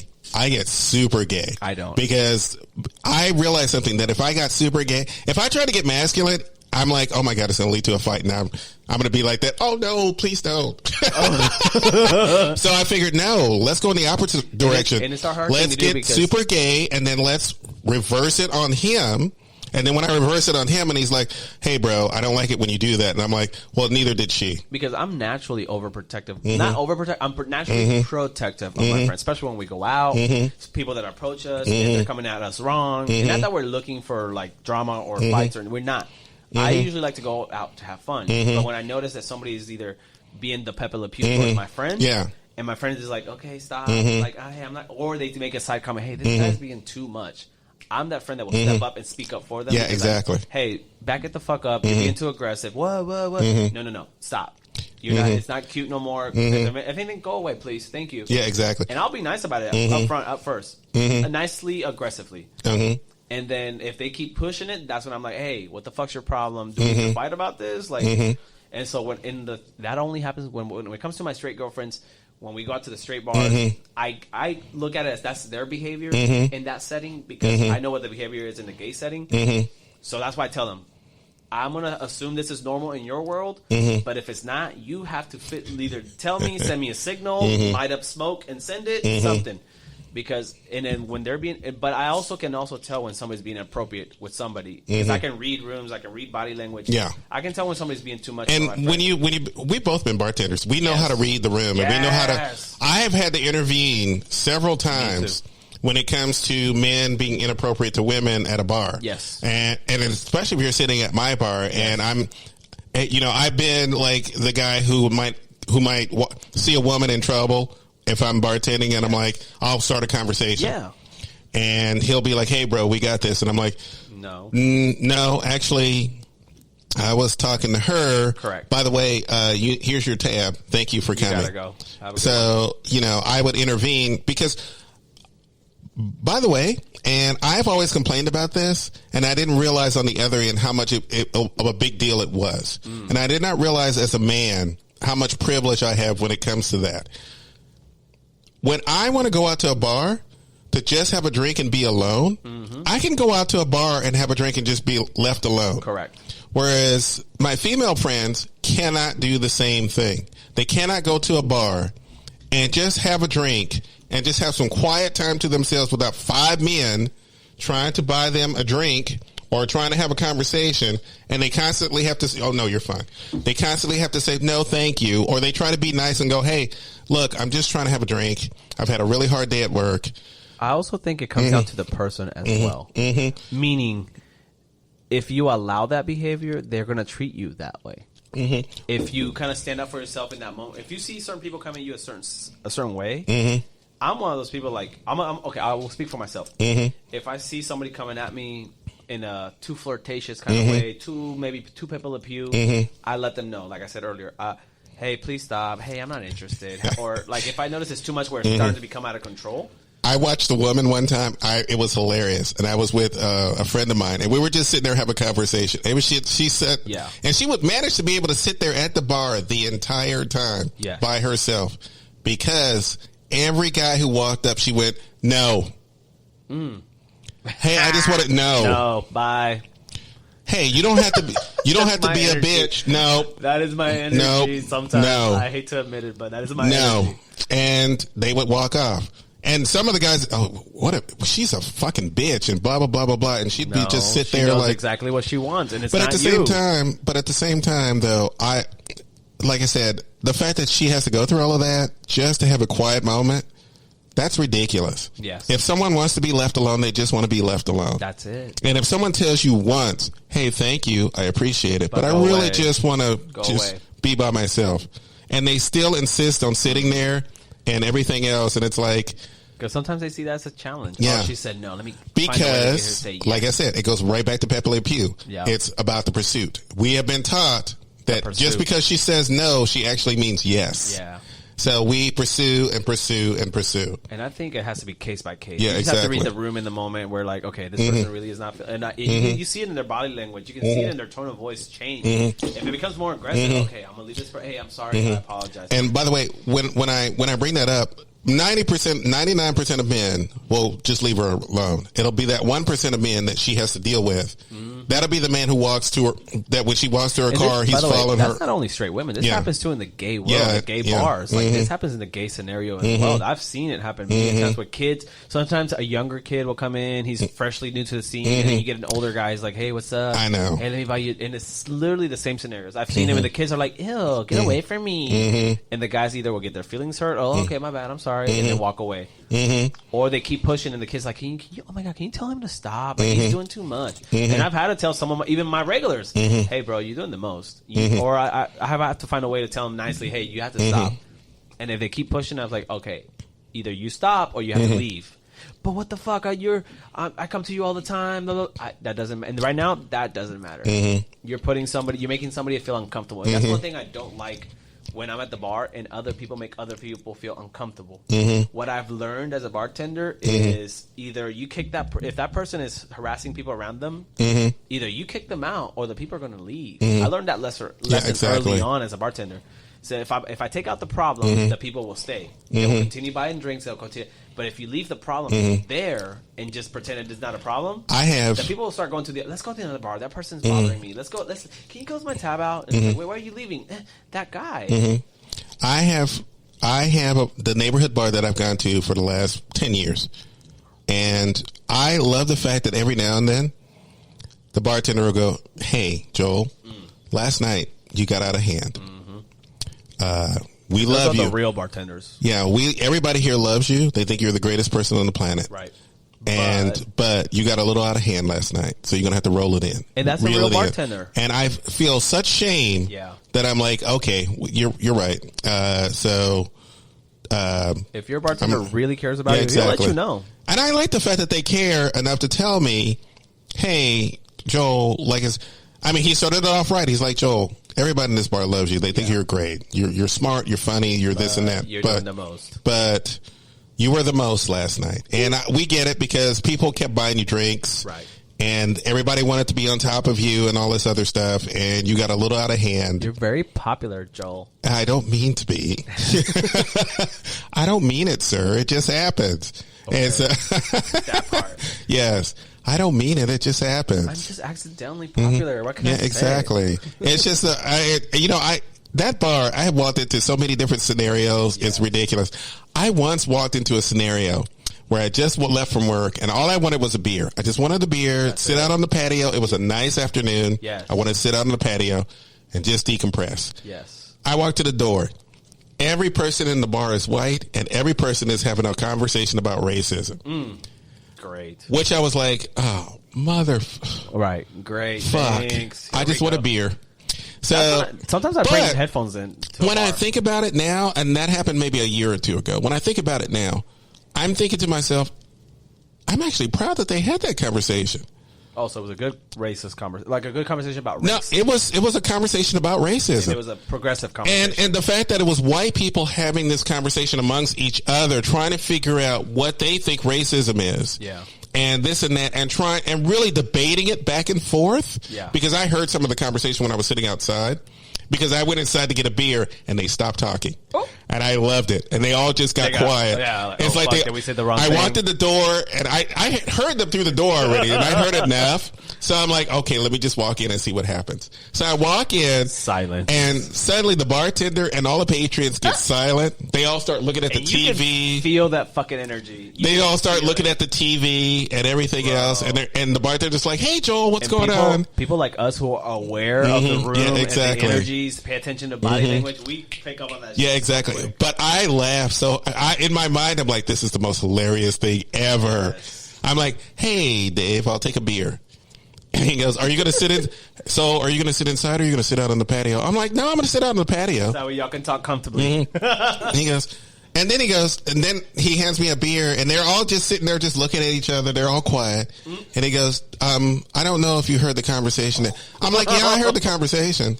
Mm-hmm. And they all just look at me and I'm like, oh, I don't want you to stop having the conversation. You should have the conversation. Yeah. But I'm not going to be a part of it. Yeah. I'm going to go outside because I had a really bad day at work. Yep. And by the way, let me remind you, as a person of color, I have to deal with this stuff all the time. So I'm going to go outside and just be a human being. That's it. Sit on the patio and drink a beer. Have your fucking conversation. You can figure out what racism is for you. Yes. Because that's not my job. And I think I was one of the, I'm not going to say I was one of the first people to say this, but I'm going to say that I was one of those people who went, that's not my problem. If you have a problem with racism, y'all need to figure it out. I'm tired of telling you. Story. Speaking of racism at the bar. Mm-hmm. Okay, this is a real life story. Tell me why when the Texas freeze the winter session happened and we were all shut down, our bar, Buddies, was one of the ones that was able to open the first few days that everybody else was closed. Mm-hmm. And on one of those days, literally that first day, it was on a Monday, I believe. We had I've taken care of this person at the other bar I used to work at, and they now like the new bar because they know the owner, blah blah blah. And so, and I've had but I also know, me knowing who that person is and how they carry themselves. He's an older, well-off gentleman who had a great career, made lots of money, and now in his older age, he can do whatever. He's financially independent, and he's also a gay Republican. And you can but he has a thing for POCs, people of color. He has a thing for brown boys, Hispanic boys. He has a thing for but he's also a gay Republican at the same time, which I see that happen a lot. It's funny to me. It's such a walking contradiction. But anyways, So I walk in the shift. I get my station set up. I'm ready to go. The bar's open. He's having a few drinks. A few people. It's starting to get busy because we were the only bar open, the only one with electricity. People came in trying to find food, charging. But as it was starting to get busy, and I've known him for years, so he's comfortable having conversations with me. Tell me why this motherfucker goes, "Hey, brown boy, give me a drink." And when I heard that, I had several million. I have, your thoughts are nanoseconds. And you're like, did he just say what he just said? Wow. And all my filters are kicking in. I'm like, what? And then I'm like, how should I react? Because this motherfucker just said, "Hey, brown boy, give me a drink." Not only did he call you brown, but he also called you boy, which on top of that. Yeah. So I did get upset, but I was controlled upset. Which I was able still to give the message back, and I literally, as soon as he said that, and the multiple thoughts that went through my head within a few nanoseconds, I literally looked at him and said, "Don't you ever fucking call me that ever again in your fucking life. I don't give a fuck who you think you are. Oh, I was just joking. I love me some brown boys. I don't give a fuck if you love giraffes.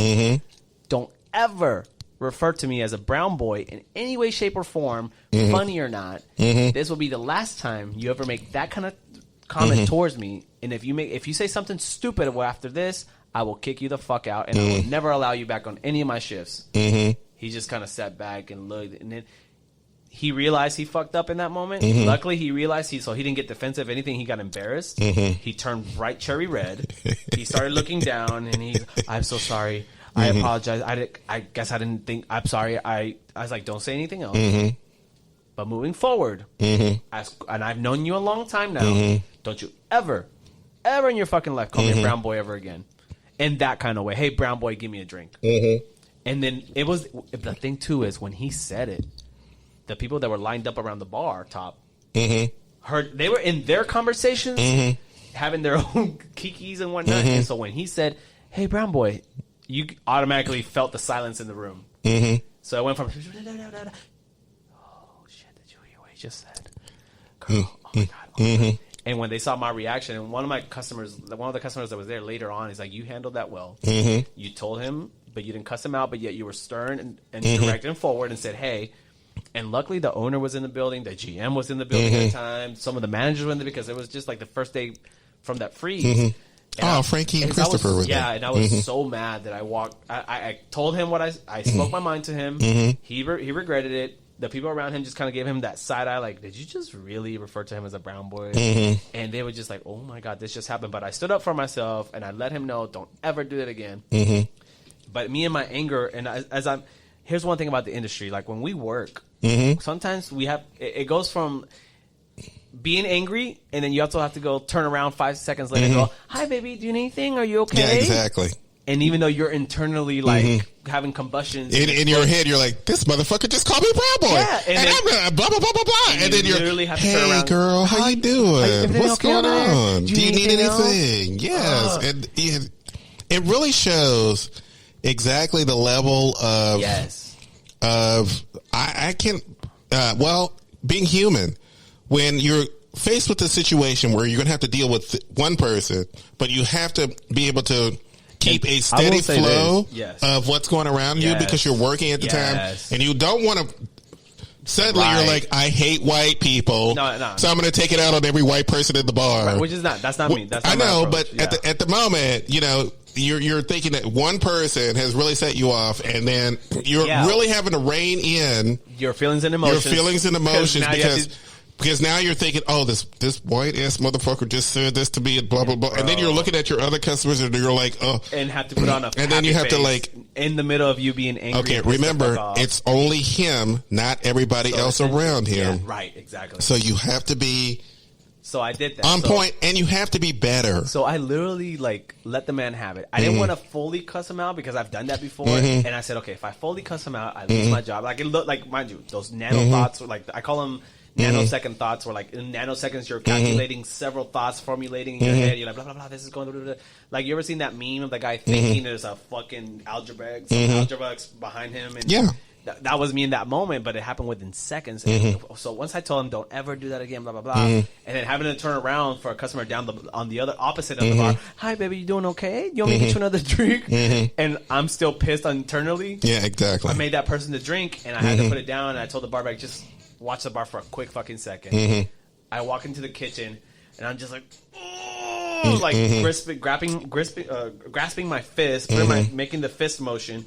And the owner and the GM and the man, what's wrong? What happened? And I was like, you are not going to believe what just happened to me. So I tell them the story, and they all, like, every single one, their mouth just dropped. They're like, are you fucking serious right now? I was like, I wish I was making this story up. This just happened. What do you want us to do? Do we kick him out? Do we leave him? I was like, honestly, you don't have to kick him out because I already bitched him out. And I told the owner, I was like, honestly, I wasn't afraid to lose my job today. But at the same time, I dialed it back enough to like let him know that what he did was fucked up, and he can't do that again. So, anyways, so the manager's okay. You let us know, and we'll whatever you want. We will. If we need to kick him out, we will. And I was like, no, that's fine. I control the situation. I got it. So I made him a few more. So then I had to interact with. So then here's where my professional acting skills kick in. Even after he said all that to me, I still walk up to him. Are you doing okay, honey? You need now at this point, he's embarrassed. He feels like he knows he's the dick in the situation. He won't even make eye contact. He wouldn't even make eye contact with me. He was just like, "I'm okay. Oh, I'm good." And then so like 2 drinks later, he's like, "Can you close me out? Thanks." And he just left. And then after he left, that's when people were like, "Oh my god, I can't believe he said that to you. Wow, like you handled that better than I did. This and that." Then he came back the next day because, mind you, it was a Monday. That freeze went on for a whole week. Yeah. So he came back on Tuesday, and on Tuesday he would barely look at me. He was so embarrassed still.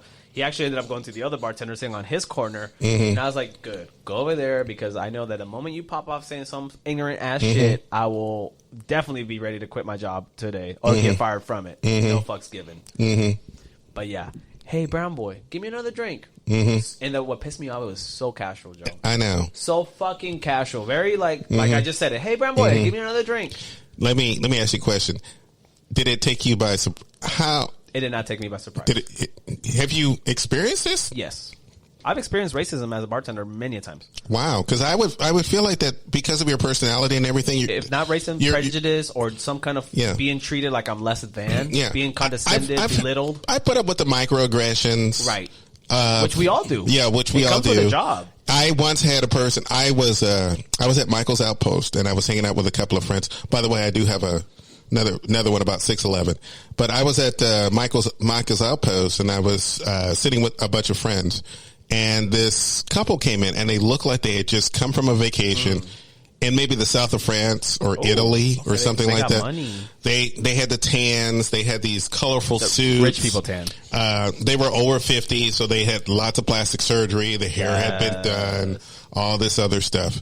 And the guy came up to the bar, and I looked at him, and I said, "Hey, I don't mean any harm, but you look like something out of a Fellini movie. You guys look fabulous. You look suntanned. You looked wonderful." And he goes, "Oh my God, yes, we had just spent like 6 months in Italy doing this and blah blah blah blah blah." And he goes, "I didn't think." He goes, "I didn't think that you people knew anything about Fellini." Not you people. And I went, "Not you people." And my friend went, "Did he just say you people?" He sure did. Oh God, those are trigger words for me. God. And he goes, "No," he goes, "I'm sorry. I didn't mean you people. I'm sorry. That did not come out right." I just didn't think color people knew." And he said color on top. And then he said colored. And I went, my heart just broke. And my friends were like, "This motherfucker just called him colored." Not only that, you people, and then followed it up with colored. And he was talking to me and everything else. And the funny thing is that all my friends were mad. Yes. They were mad. But I kind of took it. I laughed. I took it in stride. You didn't take it serious. I didn't take it seriously because we started talking more. And then his boyfriend came over, and they were like, "Hey, we would love to invite you to come to one of our parties for a threesome, this and that, and blah blah blah." And I'm like. "No, would because you people like to come to my party?" I'm like, "No, it sounds like fun, but I don't really feel like sitting around a bunch of white people who think they know everything." Okay. So I just thank you very much for that. And my friends went, "Wow. I can't believe you just said that." And I'm like, "Why? I'm not fixing to get upset for that because, first of all, the fact that he was surprised that I knew who Fellini was. Okay. I mean, and just for the people that don't know, like me. Who is Fellini? Fellini was a 60s Italian director who made some amazing movies at the time, which I've had a lot of. I've had a little bit of bourbon. Yeah. So I'm not going to look it up on the Google it. No, but Fellini. Give us the summarized version. He basically was an Italian director who really changed the movie landscape. If you look at some of the old Clint Eastwood movies from the spaghetti westerns, that kind of thing. Yeah. I think one of my favorite, La Dolce Vita. That one I do remember, La Dolce Vita, which was set in Italy, and it was about a group of people who partied a lot, and it showed Italian culture, and it was just a beautiful film. It was a La Dolce Vita. Okay. So he was a film director. He was a film director. He was a famous Italian film director from the 60s. So when I saw them walk in, they looked like something out of a Fellini movie. Yeah. And they were so shocked that I knew this. And I understand. I didn't know you people knew that. Yeah, I understand that, for the longest time as someone, thankfully enough with the way that I was raised, my mother, raised me around different groups of people. Yes. So I've always been the odd man out, and I've been the only black kid. Yes. I was the only black kid all the way up until middle school in most of the schools that I went to. Yes. Even as the black kid in the schools that I was in, I was still the odd man out. I grew up in Kansas. Mm-hmm. I grew up in Wichita, Kansas, and in middle school, high school, I was always, which I tell my Texas friends, and they laugh. They think it's the most fucking outrageous thing ever. I was always the only Julio in every school I went to. Yeah. All the Hispanic kids could fit in one lunch table during lunchtime. Literally, all the Hispanic kids from the entire fucking school would fit in one lunch table, and that's it. But I also moving forward and kind of breaking it down psychologically.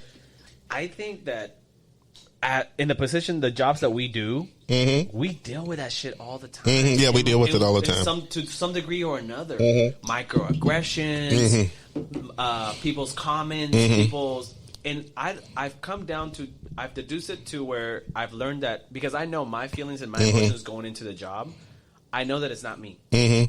I look at it as them.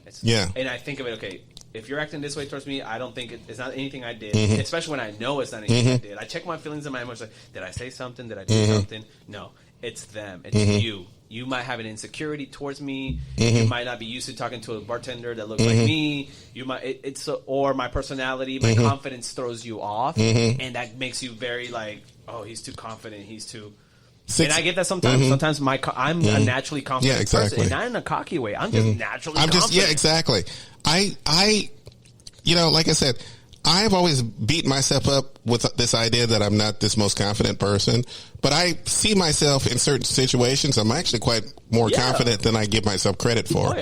I remember being at 611 right before it became the Eagle. Correct. And I'm sitting at the bar, and there's 5 of us sitting there, and we're all talking, and this guy walks up to me and says... Side note, real quick. Yeah, go ahead. So one of the bartenders that used to work at 611, Chris Contello, still works at Eagle and is still with that company. FY, gay history, sorry. So here I am sitting at the bar, and this guy walks up to me and starts a conversation, and I'm like, hey, look, I'm with my friends, so we're all just getting out of work and we just want to talk. I'm not really interested in what's going on. I'm not going to buy you a drink or whatever it is. And what I didn't know is that I turned to my friend to have a conversation, and someone said he called me the N-word. And he called me a nigger. I'm not going to say the N-word. He called me a nigger. Yeah. And I'm not going to say it, but yes. So all the white people heard this. Amazingly enough, including the bartender. Yeah. All the white people heard this, including the bartender, but I didn't hear it.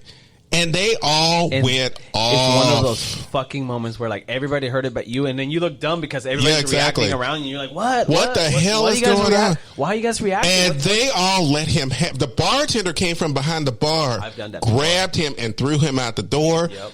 The other friends that were sitting out the bar went outside, cursed him out outside of. I'm sitting at the bar going, what the fuck is going on? Right. And me and I guess it was the bar back, I guess. We're sitting there, we're like, hey, what happened? He's like, what happened? I'm like, I have no earthly idea. All I did was tell this guy that I'm not interested. And he said something. And it pissed everybody off, apparently. And then they all came back in and said, I can't believe it. I I can't believe they called Joel the N-word. And I'm like, wait, he called me the N-word?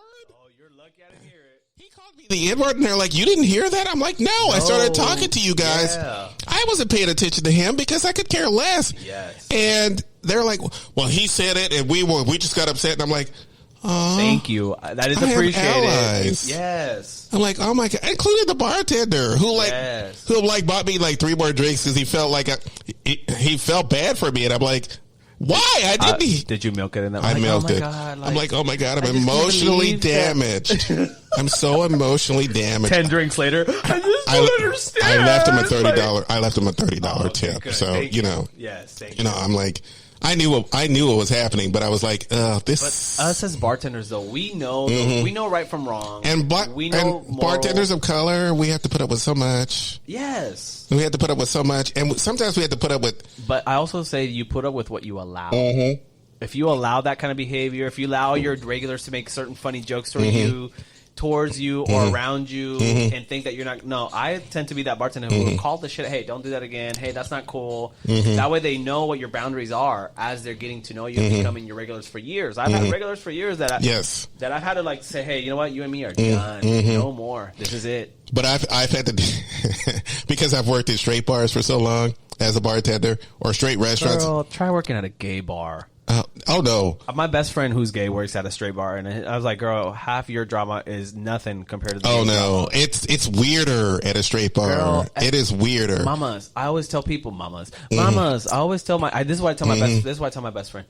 Girl, I work with the gays. Trademark the gays. I deal with petty, catty, shady, sassy, from the most mildest to the most hardcore. I think you just. Say the savage song. Big, literally, I'm a savage, bougie, ratchet, all that. Bitch, I'm telling you, like I deal with that behavior from all angles, from all ages, from the most driest sense of humor to the most like funniest person in the room, from the most racist to the most least racist, and every shady, petty, catty. And not only that, people play fight with us all the time. So my claws are sharpened. I got my comebacks ready. When you're barely finishing your sentence, I'm already ready to tell you what you don't want to hear. Yeah, exactly. And let you have it and make people laugh around you to the point where you're like salty about it. That's why. When my best friend tells me, "Oh yeah, this customer said this to me," and I was just like, "Stop it!" And I was like, "That's it." That's all he's like, "What?" And I was like, "Tell him, like, dude, I work with the gay community, people of all 18 to 100, and so I get the older queens who are quick and sassy and have the best sassy and shadiest jokes. They do. Oh, good Lord! Shit that I don't register in that moment, and then when I walk away, I'm like, hold on. She just read you, and you didn't even know you got read. I got read incognito. Yeah, exactly. Like the fuck. And the way that they, by the time I come back to it, she's like, "Girl, too late." And the way that they do it, it's so smooth. It's so smooth. Fucking smooth. First, you're like, "Oh, girl, that's kind of funny," and then you walk away and you're like, "Wait a minute, that bitch just read me the fuck out of me," and I didn't. That bitch just read me. That was under the table. Yeah, exactly. Now they know that if they see someone closer to their age, they know they're not going to get away with that. And I love the ones that think they're being petty funny. Yeah, and exactly. They throw the pettiness at me, and I throw it right back them 3 times harder. And then I can see when they weren't ready for it, or the ones that are like, "Oh, I was just joking. I'm sorry. Oh, my bad. I wasn't trying." Or they can't handle it when you throw it back. Oh shit, damn, wow, and they get mad. And I'm like, girl, I was just joking too. I was like, girl, if you're gonna dish it, you gotta take it. And mind you, I play fight with people with petty and shady all the fucking time, like consistently to a point where I can read you for fills, and I know the best comebacks, and I know like that's part of my job. It's one of those like, yes, I'm telling you. I feel like on this episode that you are really just. You really just letting everything. You letting everything out. You just letting everything out. You just having a good time, just venting. A little bit, because you know what? First of all, let's get into one thing.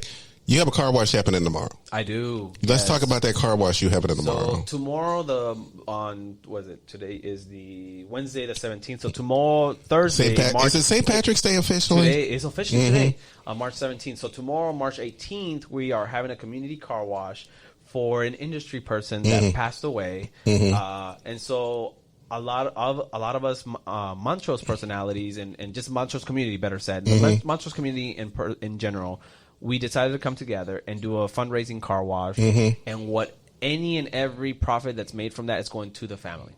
To a point that the flyers that we made, we already put the family's Cash App, Venmo info. Say if you want to donate digitally, this is where you can do it. If you want to come to the car wash, and it's donation based, so whatever you think is right, we're gonna wash your car, and just whatever's made is going to the family.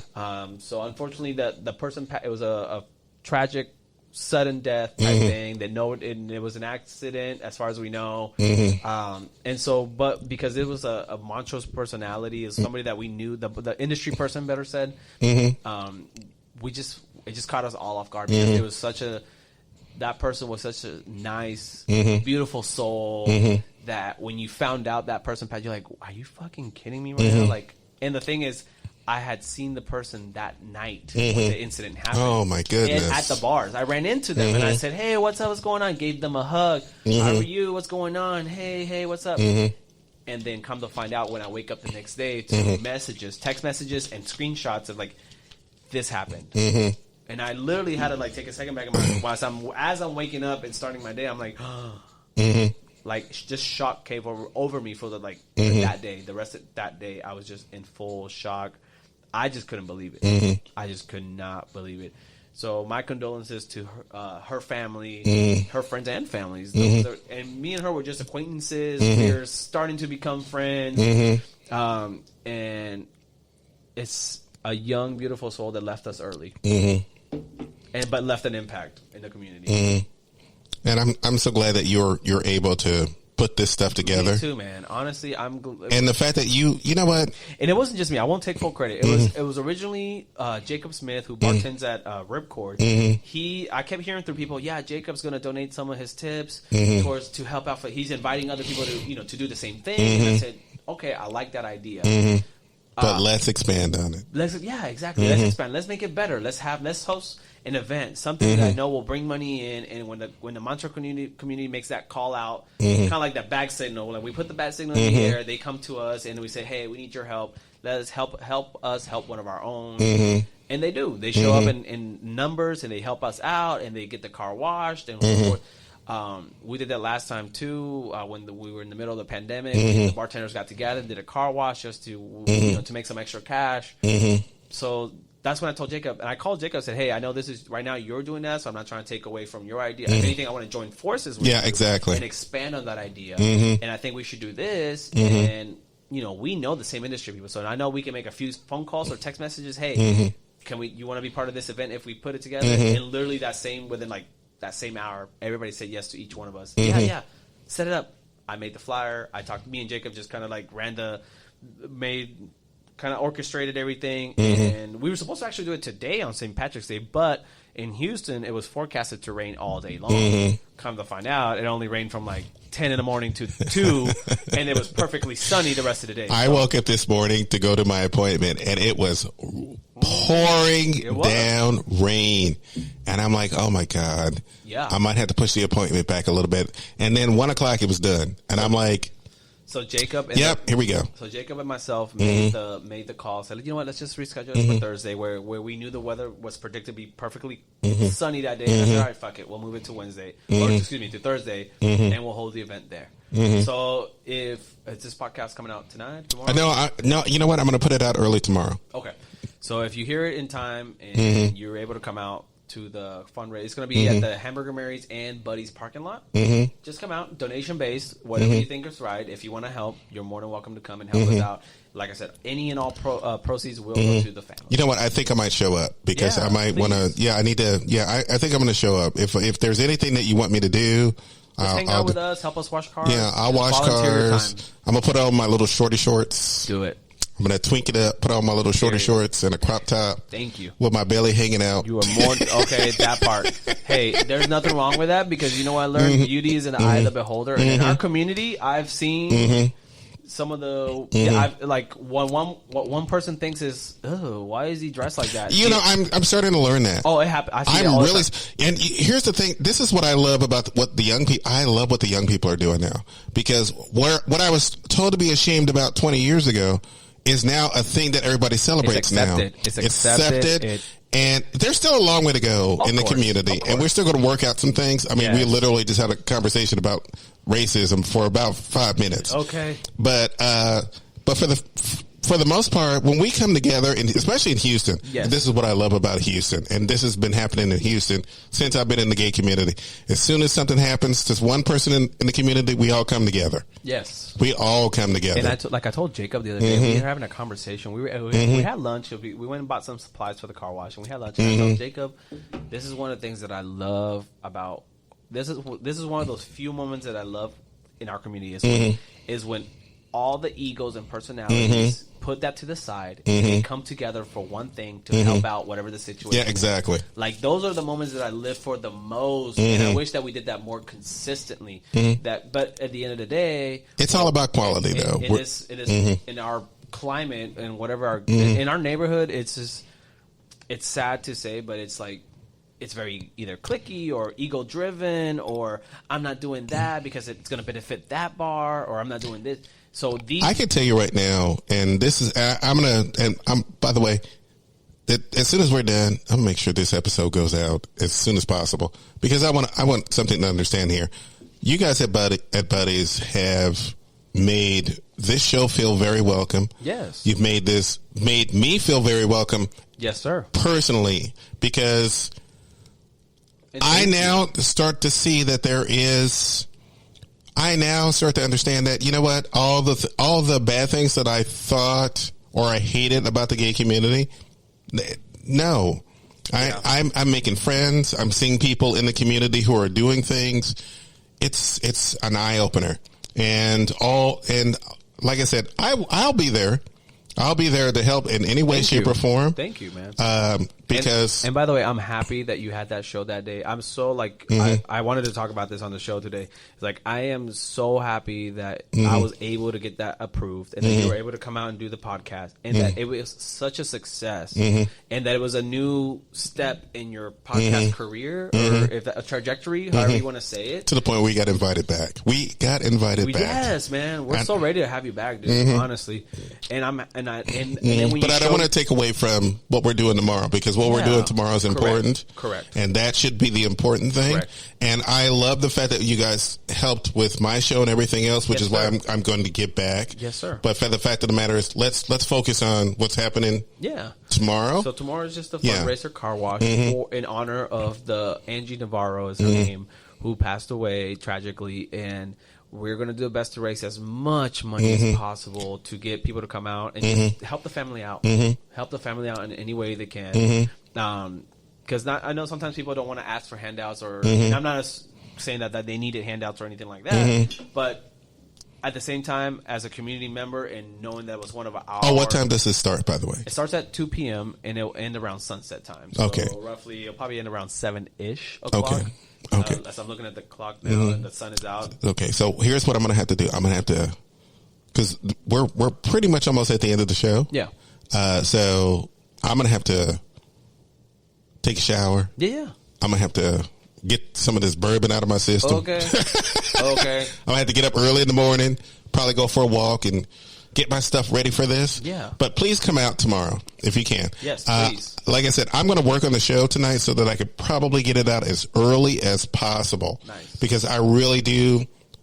I really love when Julio gets involved in something. He really gets, and if Julio gets involved in it, then it's important and it needs to happen. Thank you. So we need to, I've always been community, like to me, I always see the bigger picture. I think I see the community, and I see whenever I do something or I put my heart into something, is how will this affect the community? How will this benefit the community? Exactly. How will this move us forward? Yeah, exactly. Like anytime I do anything, it's like I always have the best intention behind it.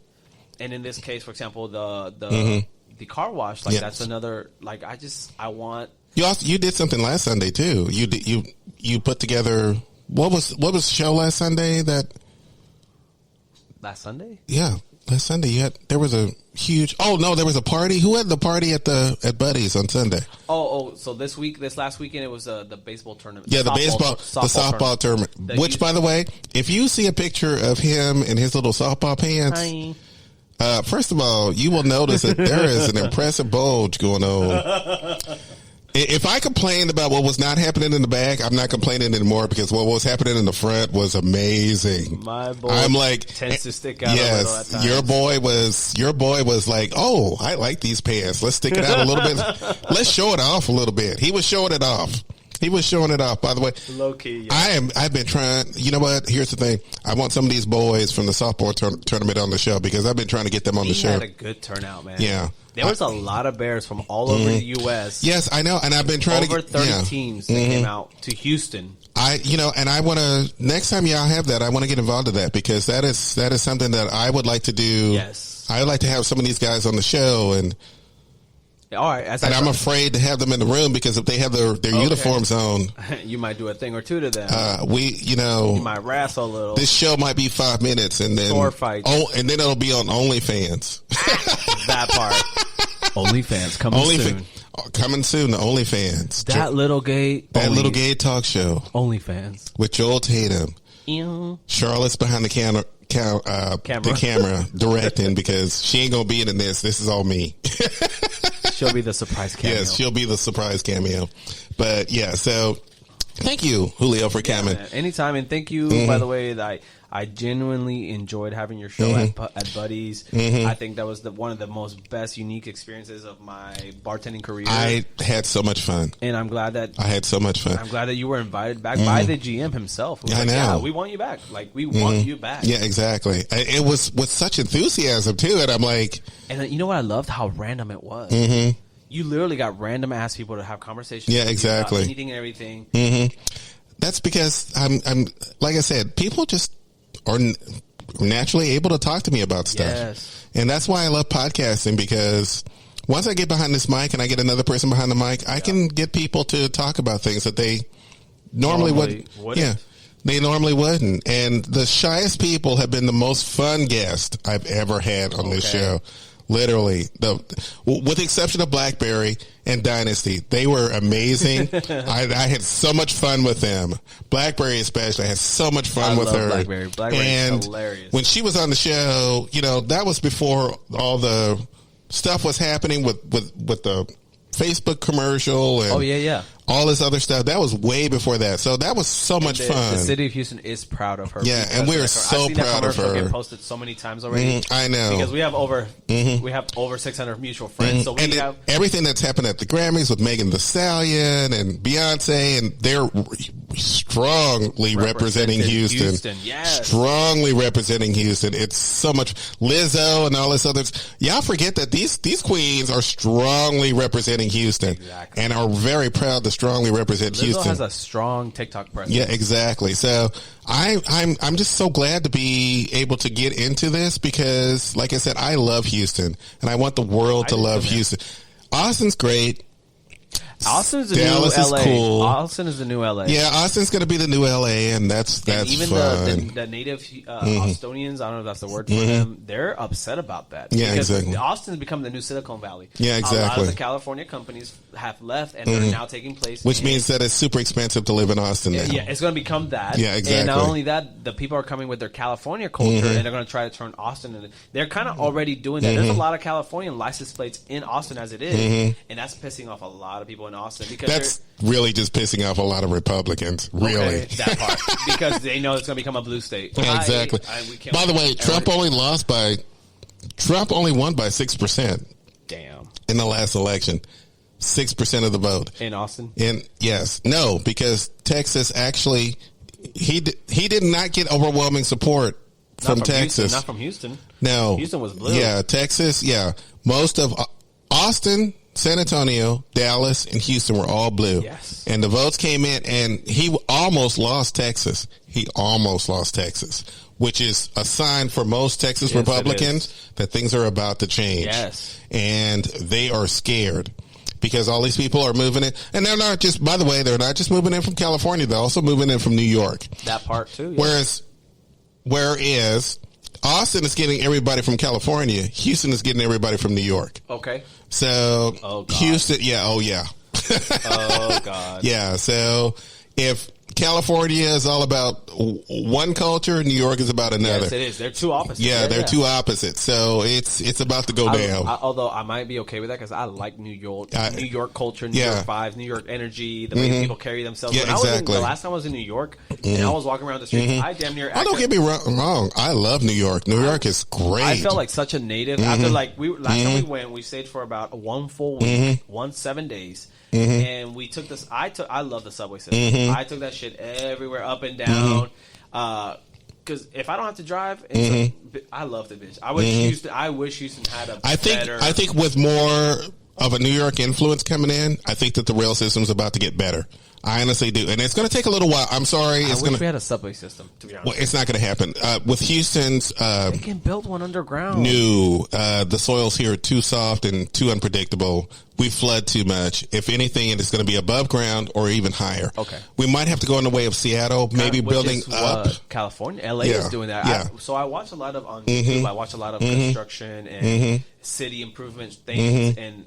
LA, for example, I watch that. They're consistently building above ground subway systems. I think more in the lines. I think we're going to get a moderate medium, which is more Chicago rail. Which Chicago rail is above the line. Yeah, so I think that we're probably going to move in that direction. I can live with that. I can live with above ground subway system. But right now, what they're trying to do is they're still trying to use buses and shit. Like nobody wants to ride the fucking bus. Well, if you can do it right. By the way, I also saw something interesting before Venezuela's economy collapsed. Yeah. They actually had a very efficient system using buses and this kind of thing.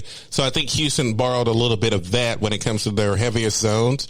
So I think it will work if they learn how to do things in the combination. The thing too in Venezuela, public transportation is normal. Yeah, exactly. It's normal. Even before Uber, it was normal to take a bus, to take a taxi, But the beautiful thing is the fact that with the dismantling of the car industry in the state, because people are starting to buy their cars more online than going to dealerships. Yes, correct. That's going to take care of that. I actually had a friend the other day bought a car online. Yeah, exactly. Got approved that everything. All he had to do was show up. It was a Carvana. Because he literally showed up. Yeah, exactly. Came because down and car dealerships in the state have been a monopoly for the last 30 years, but they're up on their way out like retail. Yes. They're on their way out. Either they have to adapt or they're going to get exactly. behind. So the fact of the matter is that with that gone, people will start to understand the idea of using, and with Houston starting to rebuild, especially in Midtown, downtown, and making it more walking space, it's going to become the norm.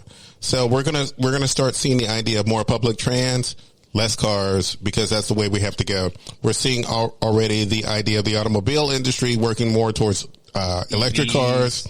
I mean, they're self-driving. Their Mustang, which has always been the most popular and the sexiest car you want to be in, is now going all electric. They are. And that's the F-150 is going on electric. Yeah, exactly. That's a huge step. Rivian, you have Rivian, Tesla, you have exactly. many companies that are coming up right now. Yeah, exactly. So everything that, by the way, a lot of people don't realize this. Everything that benefits Austin trickles down to Houston. Yes. Because Houston, people forget, also the largest medical center in the world. Everything, that happens here in the medical center, it's you come here. Yes. Cancer, all diseases, people come here for all of that because we have the largest medical center, which means that bioengineering, all kinds of things will start to happen in Houston.